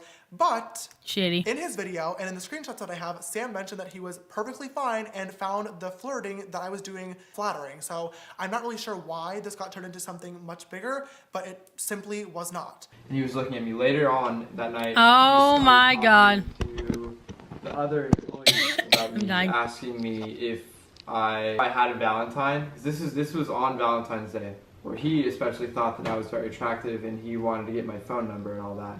But the wait staff at my restaurant didn't let that happen. He left and it kind of just went untalked about. The I'm a celebrity thing is really incredibly frustrating to me because this is an inside joke between my friends and I that Tati has also participated in, and she twisted this to be something far worse than what it is. This is the joke that really is where we say I'm famous, not I'm a celebrity, and it's something that we don't say in public very often because without context, I get it, it looks and sounds really, really bad, trust me. Literally, famous is synonymous with anything good. So yeah, if my YouTube video does well one day, my friends will say, oh my God, James, you're so famous.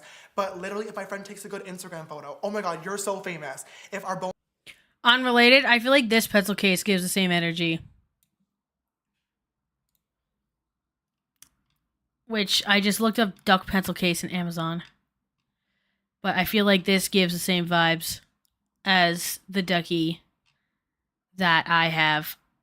I also have one of those ones that's like a frog. I actually gave that to my friend who's... So, like, I only taught as, like, a student teacher.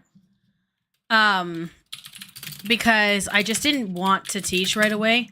And also because contracts for English teachers are not as prevalent as contracts for people like math teachers, science teachers, stuff like that. So, my friend who's currently a teacher, I gave him my...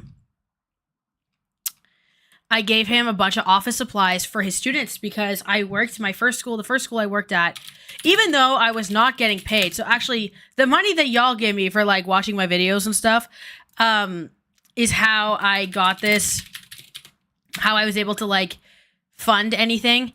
And I gave students, I had like whole pencil cases full of just extra office supplies for students so that they could be able to, like, you know, because the first school I worked at too was like, I guess, I don't know how else to explain, like an inner city school. So people needed to, like, a lot of people didn't have a lot of money, or there was issues, or I just also just wanted it to be like, I didn't want to have to send kids all the way across the school to go to their lockers. Like, and then I had a pencil case just for my students in my second internship, and it was this one. So that's what my friend has right now, is I gave him this one full of like pencils for the kids.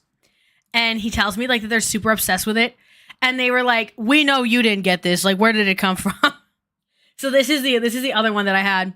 I had the duck for me, and then that was the one I had for students. Like, I would have it on the desk, and then if they need a pencil or something, I would give them this, like from this. And I don't know, I thought this one was so cute and slay. Even though it was like a little bit way too much money. Like, it was a lot of money. But yeah. Anyway. This one is they sell at Staples.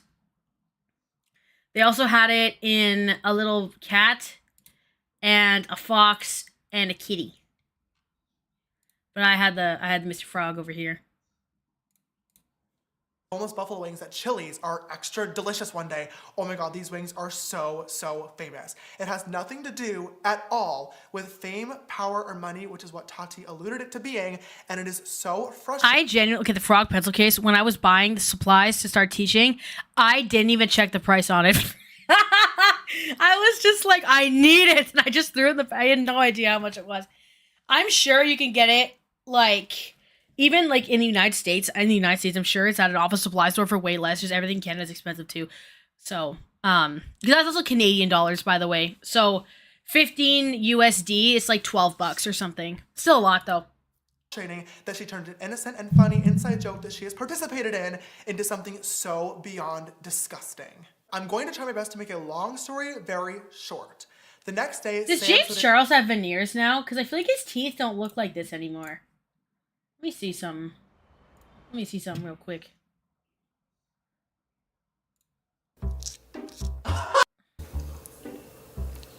Ew! Oh no, he still has actual teeth. Okay.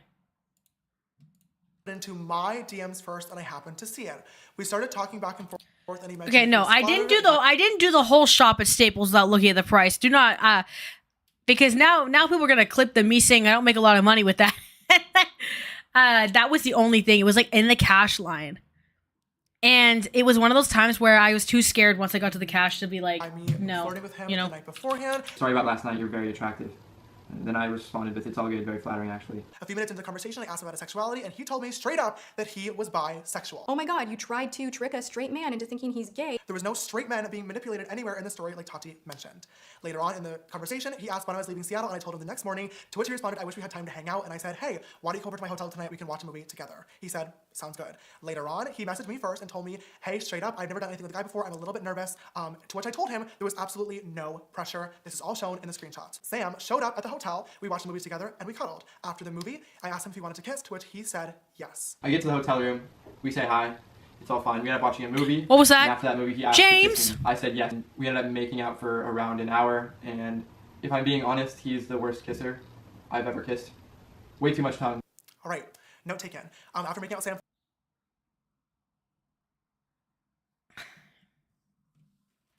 it's been good, guys. Yeah. for over an hour. I did invite him to sleep over at the hotel. And he kept telling me to stay, like, please stay, don't leave me, all this and that, but I really wanted to go home, so I left. Of course, I wanted to spend more time with him, but he said that he wanted to go home and be in his own bed and think about everything that was going on because it was quite a lot, and I definitely understood and did not blame him.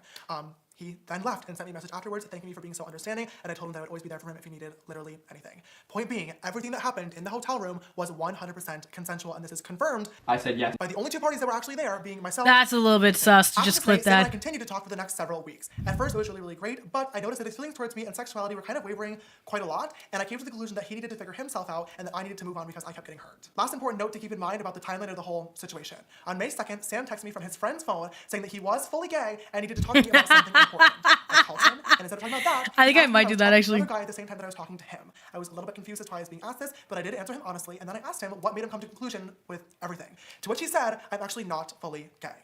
After dealing with this a million times, I was frustrated, and I hung up. Just to clarify, so there are no further questions, the point of including the screenshot is not to out Sam. Sam texted me saying he was fully gay, but it was a trap to get me on FaceTime so he could illegally record the conversation to include in the video that he was planning later on. Like I said, at the end of the conversation, I asked Sam how he came to this conclusion, and then he told me he was not fully gay, to which I hung up out of frustration. Later on, he texted me saying he was confirmed bi.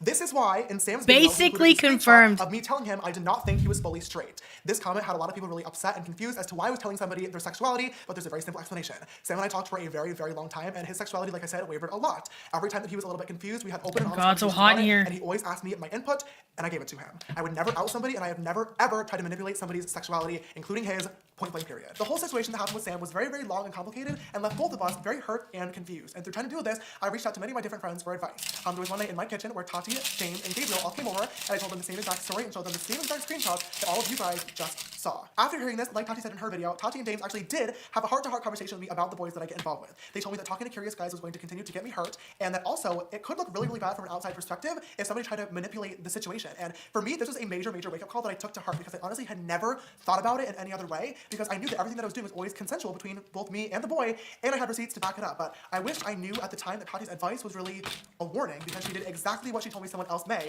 which was tell my story with no details, no facts, and no proof, and twist it around. And now serious allegations have surfaced that could permanently damage my career. Now, like I said, the talk that happened in my kitchen, I really did appreciate. I don't know, it ended up being true, girl, in Minecraft. What was going on. And this week has been a major eye-opener for me as well. I want to take a brief moment to talk about boys.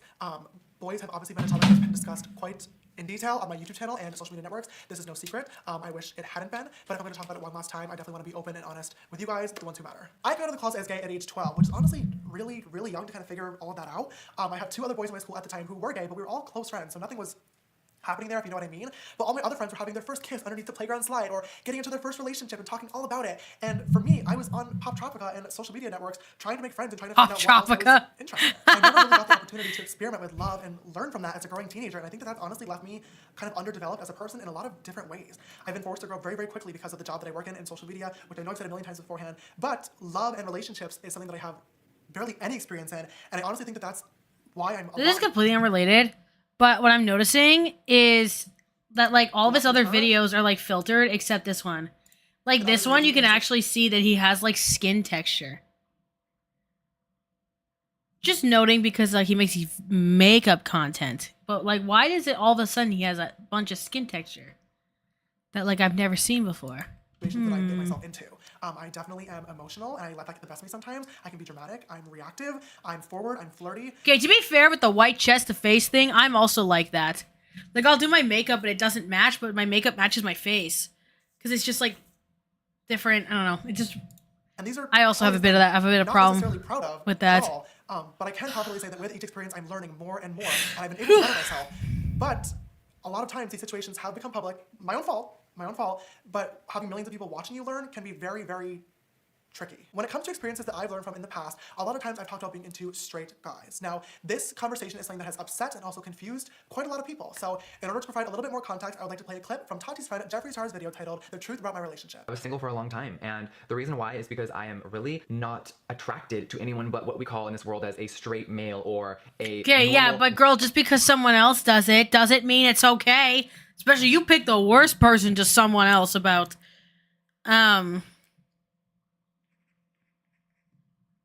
Dude, and what I mean by that is like, you know, I am really into straight guys, and I know that is going to not be surprising to a lot of you. So, you know, from just traveling everywhere and meeting dudes all the time and being around that world for so long, I really kind of fell into a trap of always being someone that was kept like the secret. And when you are someone like me who is, you know, I get asked all the time, even every day on my channel, you guys, I get comments, are you a guy? Are you a girl? Are you transgender? Are you trying to transition? What are you? Being someone that is like me, that is a guy that looks like a woman, right? I keep doing this because so many people are not into labels these days, and I love that. I'm all about that. You do That, you, but like Princess Mortbox, like the using Jeffree's words again, like I'm saying this, I guess what I'm saying, like this gives commentary video. Like the way that he structured it is so synonymous of like I said, my video, like the way I do my videos, even. Beauty and the freedom of, you know, living is we can be whoever we want to be. I've always been into straight men. And the problem with that my entire life is I never found real love because straight men behind closed doors, they love people like me. They love hooking up. They love having fun. They love the relationship as long as other people They're not straight if they, or am I bananas? To say like they're probably not straight if they like, you know, gay hugging in bed for a long time, you know? Not only is everything in it very accurate, but I honestly feel like he did a great job of explaining a topic that is very confusing and complex and that not a lot of people understand, including me fully, to be honest. Yes, as a gay man, I am attracted to men, and in the past, whenever I have found a guy cute on Instagram or on social media, I have slid in the DMs with a simple hello or a nice compliment. If anybody ever made it clear that they were not interested or were not gay and didn't want to talk, I always apologized for the unwanted attention, and the conversation was put to a halt immediately. I do take full responsibility for sending these messages, and this situation has definitely taught me that sending messages that are so forward and direct like this are unacceptable, and I no longer will do that moving forward. A few different guys that I've talked to in the past have since came forward with their stories or posted screenshots of conversations that I had with them saying that I made them feel uncomfortable, and reading some of them, I honestly felt really, really bad. I reached out to all the boys directly and apologized to them for my actions. But aside from those few guys, people are treating hashtag James Charles' over party as an open invitation to add to the narrative with lies, which is not only harmful to me, but it's also creating very, very dangerous stereotypes around the LGBTQ+ community. For example, Zara Larsson, who's a pretty big singer, tweeted saying that I messaged her boyfriend multiple times knowing he was straight. And this tweet got almost 500,000 likes before it was deleted. In her defense, she did later on say that it was only one message, but it was way too late because the media had already ran with it, saying that I was harassing straight men and wouldn't leave him alone. Had I known that he was dating Zara Larsson, I clearly never would have messaged him in the first place, but this is all very hypocritical considering this is how Zara Larsson found her boyfriend. I'd like to pose a question to you, the audience, and ask, why is it okay for Zara Larsson, a woman with a public Don't platform, talk about the queen of white girl pop music like that. Until you make Lush Life, you can't talk like that, girl. Say, who are you? Where do you live? How old are you? Why are you so fine? How do you like your eggs cooked in the morning? But for me, as a gay man, to DM the same person in private with a simple compliment is predatory. These stereotypes around gay men have been and continue to be very, very harmful to the community and have been historically used to villainize gay men in society. Someone completely fabricated a whole entire story about me touching another boy in a high school urinal, and it blew up. This person that came forward a few days later saying that it was a social experiment. But it was too late. People also completely photoshopped Twitter DMs of me reaching out to these people, threatening legal action if they were to tweet more things, when in reality I have literally not even been on social media, and I deleted the Twitter app from my phone. So all these things are just so false and are so fake, and it's truly disgusting. Also, pretty much every boy that I've ever even communicated with at this point is posting screenshots of our conversation to make a spectacle of me. I've dealt with so many fake stories in the past, from Coachella, the fake sex tape, and now this, and I'm done. I'm done being the son of the boys. Let's get back to our timeline for likes. It's not okay. Do I have to do a Zara Larsson performance? I live my days if I was. I can't even do it. Now that we've addressed the the boys, let's get back to our timeline, because somehow there's still a whole lot more to this story and more claims as well. In Tati's video, she said that she felt she needed to bring all this to the public eye because people needed to know what's going on behind the scenes, and I truly cannot believe that I'm about to bring up what I'm going to bring up, but I feel the same exact way. On Monday, May 6th, Jeffree posted this tweet to his Twitter, which I instantly started getting tagged in. After this tweet, we have to read it. 6th, Jeffree posted this. Who else has a draft folder full of tweets? What am I got distracted.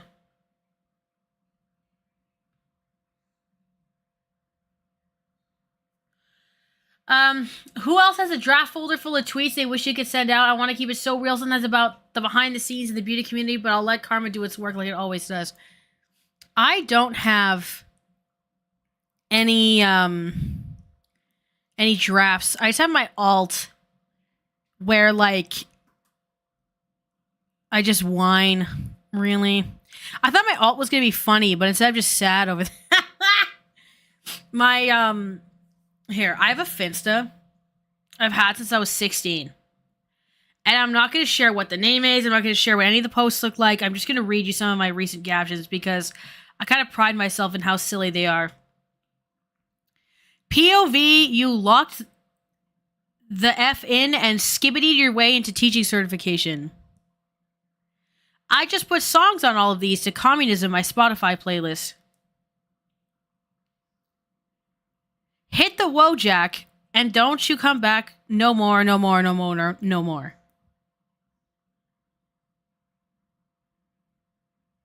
Chief Keef ain't about this, Chief Keef ain't about that, in quotations, and then just Chief Keef written after that. Party Crocs are in the house tonight.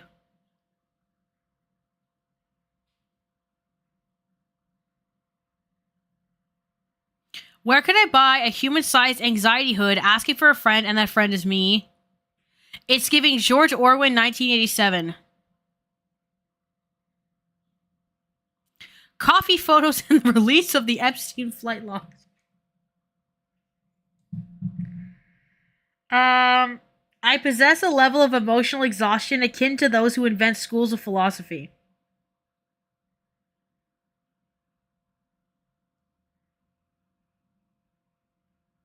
My biggest failure as an educator was not teaching the sacred art of trick shots. Serving C-word, but respectfully and within the professional confines of an educator. And then it's just a picture of Amberlynn Reid in sunglasses.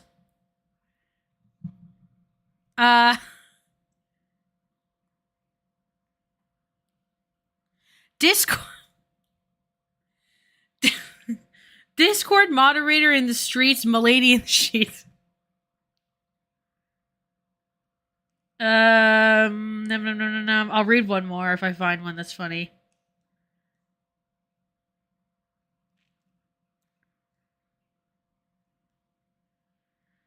A lot of these are just like...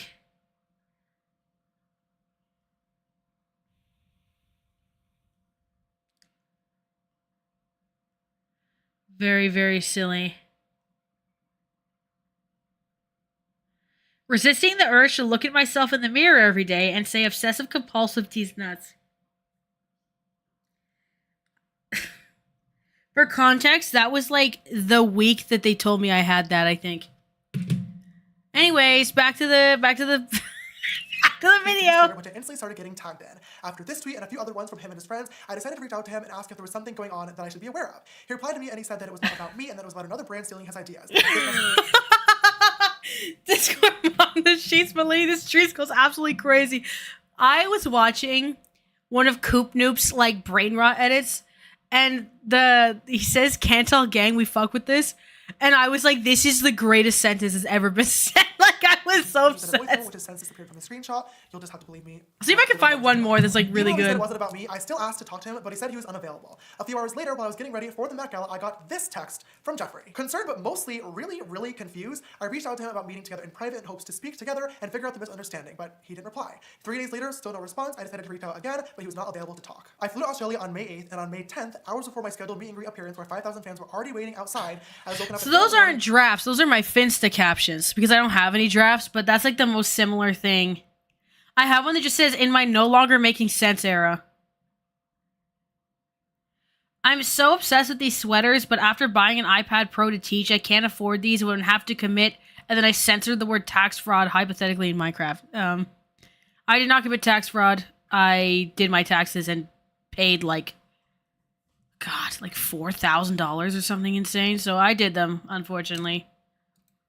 By my friend because Tati had just uploaded her video titled "By Sister." Watching Tati's video, it was very clear to me that my friend was still very hurt. And even though I had already apologized both privately and publicly, I wanted to make a video right then and there with my raw and honest emotions. But because of the time difference, it took me an extra few hours to film the video and get it up. And by the time I was about to hit publish, I received yet another text from Jeffree Star. I've already cleared up Sam and our night together being 100% consensual. He was absolutely not trapped in a hotel room. But Jeffree also brings up Zach. Zach is his boyfriend Nate's brother. And not only did I not pursue Zach, who identifies as mainly straight, but it was actually Jeffree who suggested that I talk to him in the first place. Hey, Nate's brother is single and mainly straight, right up your alley. Sounds good. And he Sounds great for me. And he just moved here. Work. Zach and I talked on Snapchat for maybe a total of 10 selfies back and forth to each other. He was super, super sweet, but it was very clear to me that he was not actually interested, and the conversation stopped before anything could even get remotely flirty at all.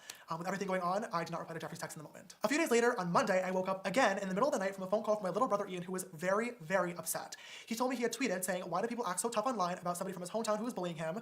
And Jeffree Star, of all people, had quote tweeted Ian's tweet saying, "Why is your brother a predator? Why I have one that just says, "Mr. White, I'm serving," and then the C word. Exactly. Shut the fuck up. Many people were quick to call out Jeffree for bullying a kid. Manny 2.0, like the level they villainized Manny for just like I said, like not being a great friend is really low on like the ladder of like horrendous actions. Like I feel like screaming slurs and blackmailing people and being hateful and manipulative, all allegedly in Minecraft, I guess, is like a much worse structuring here. With the situation literally at all, and he deleted the tweet. My Chemical After this, I Bromance. checked my phone and noticed that Jeffree had texted me a few minutes prior, and I opened my phone to this. I really want to read this text out loud, just so you all get to hear exactly what I had to read, but also so I don't miss anything. Grayson is going on camera shortly to finally tell the world how you tried to molest him and touch him in his sleep and made him uncomfortable for months, you sick motherfucker. Next, Zach will be on camera. He said the F word in italics. Like, holy moly. Okay, sorry. Twisted and sick you were, trying to get him to like you and then make him feel bad when he didn't want to send you photos back. Then Sam from Seattle will be joining me and Cameron to talk about you trapping him in his hotel room. You need to be locked in prison for a very long time. You need the internet taken away from you. You are a danger to society. As disgusting as it is, I have to admit, bringing up Grace and Dolan was pretty clever. At the height of all these allegations and stories going around, both of the twins unfollowed me, not wanting to be associated, and fans started speculating that the rumors could be as to why. Too bad that— Pirated the Besties a textbook, call that class communism.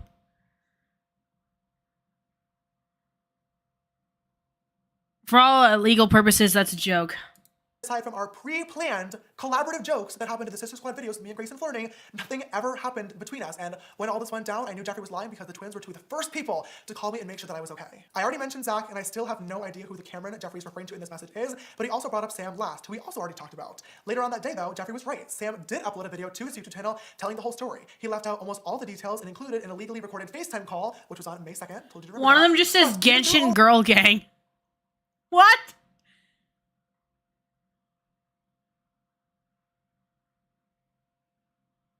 Oh my god. Sleep schedule on that Morse code type beat. Because there's so many like periods of me waking up. All of this, he still managed to get the point across that our interactions were 100% consensual. Next was Jeffree's tweet to my little brother Ian. Now, I did say that this video was going to be solely based on facts, and I of course can't prove what Jeffree was trying to imply here, and I don't want to put words into his mouth. But since it's now open for speculation, might as well clear the air. Ian actually went home for a few different reasons, but it's temporary. He had to get his wisdom teeth taken out, and he's also working on different modeling opportunities in New York City, and I am so incredibly proud of him. But he was also having a really, really hard time in LA. Dealing with a public breakup and negativity online sent him into diagnosed clinical depression, which he is now being treated for, and he wanted to be with my parents. Oh my god, I remember when I made the Airbnb video, and one of the girls commented, "Run me my money." And I said, "Run me my money, girl. Don't you make enough money being a leech, LMFAO?" Oh my god. Girl. Oh my god. Love that.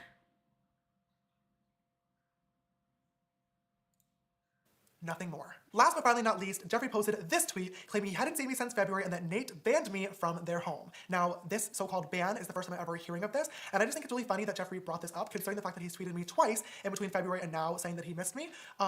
Regardless, he ended that tweet by saying I was a danger to society and everything in Tati's video was 100% true. Adding insult to injury, not only did Jeffree text me, but he also went out of his way to text my best friend, Drew, this lovely message trying to turn him against me. Jeffree's messaging about me both in private and in public was hurtful, defamatory, extremely excessive, but most importantly, literally all based on lies. I wish I knew why he was doing all this, but at the same time, his track record— Oh my god.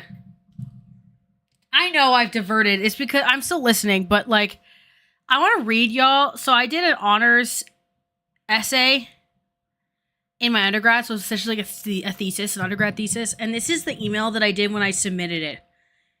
Hello, person I was working with. I think it is done.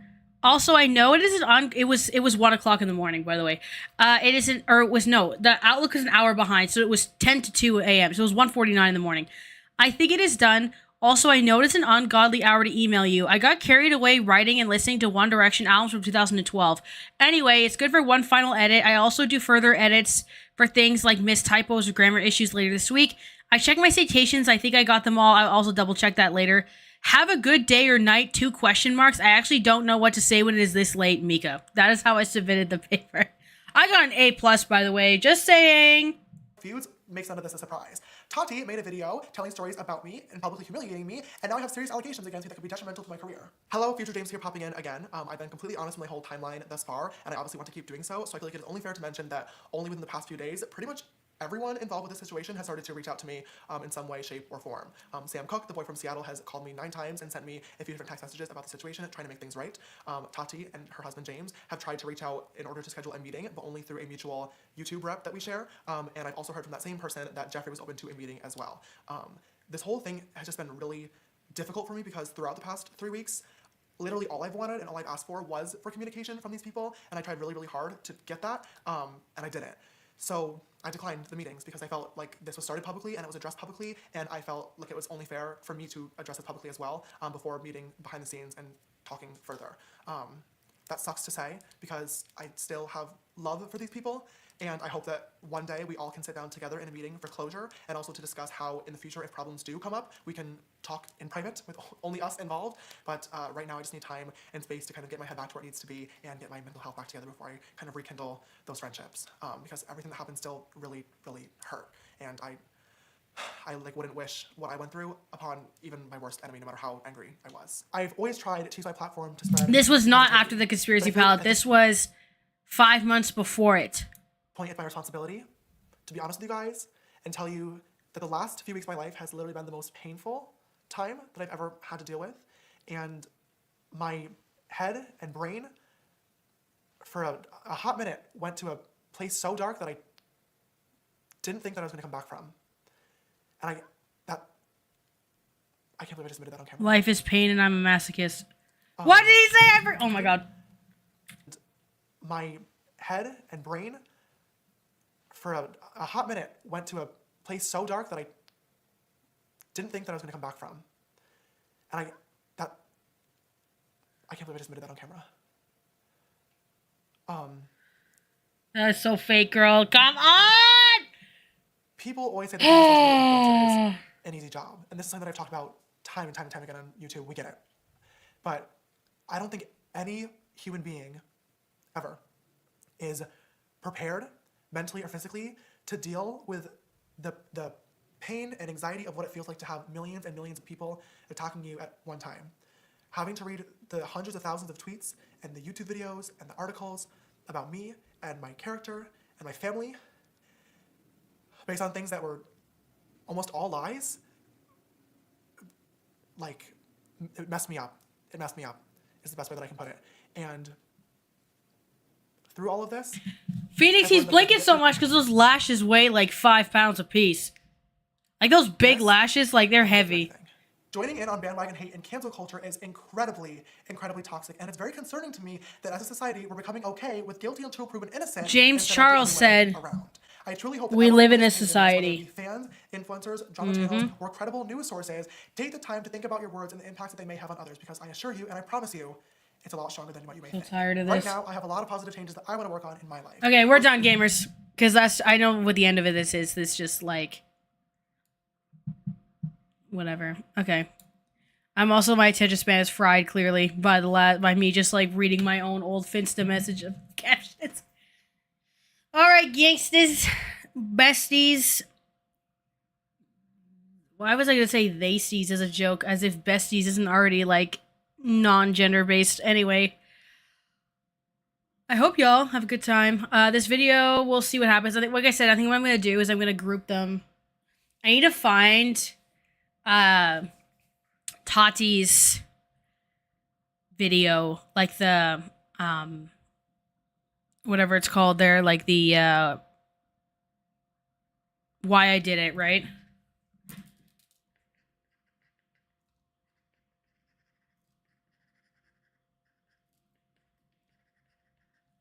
I have to go find that still.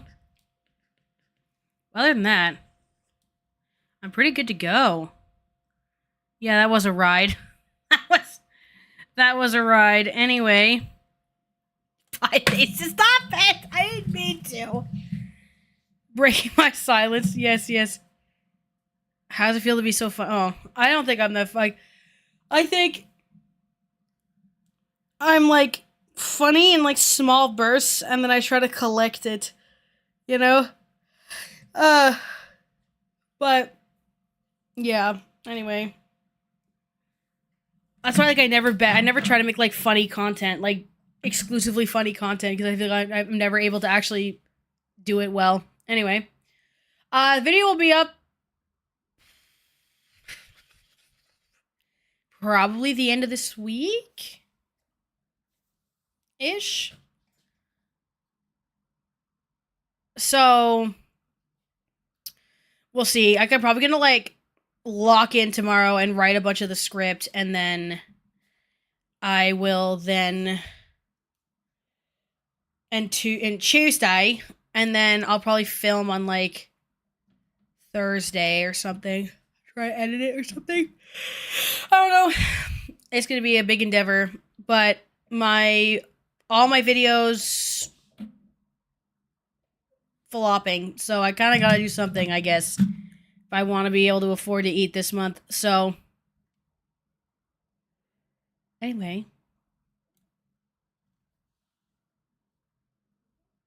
I'm sorry. I'm getting a little bit emotionally exhausted when like it's been stagnant for so long. I just don't really know like where we're at anymore. You know what I mean? Anyway, yes, the why I did it. Okay, I understand. I think it's in my stream was like an OJ title. I'm like, what? But yeah, why I did it. Yeah, that's true. All right. I'll see y'all around.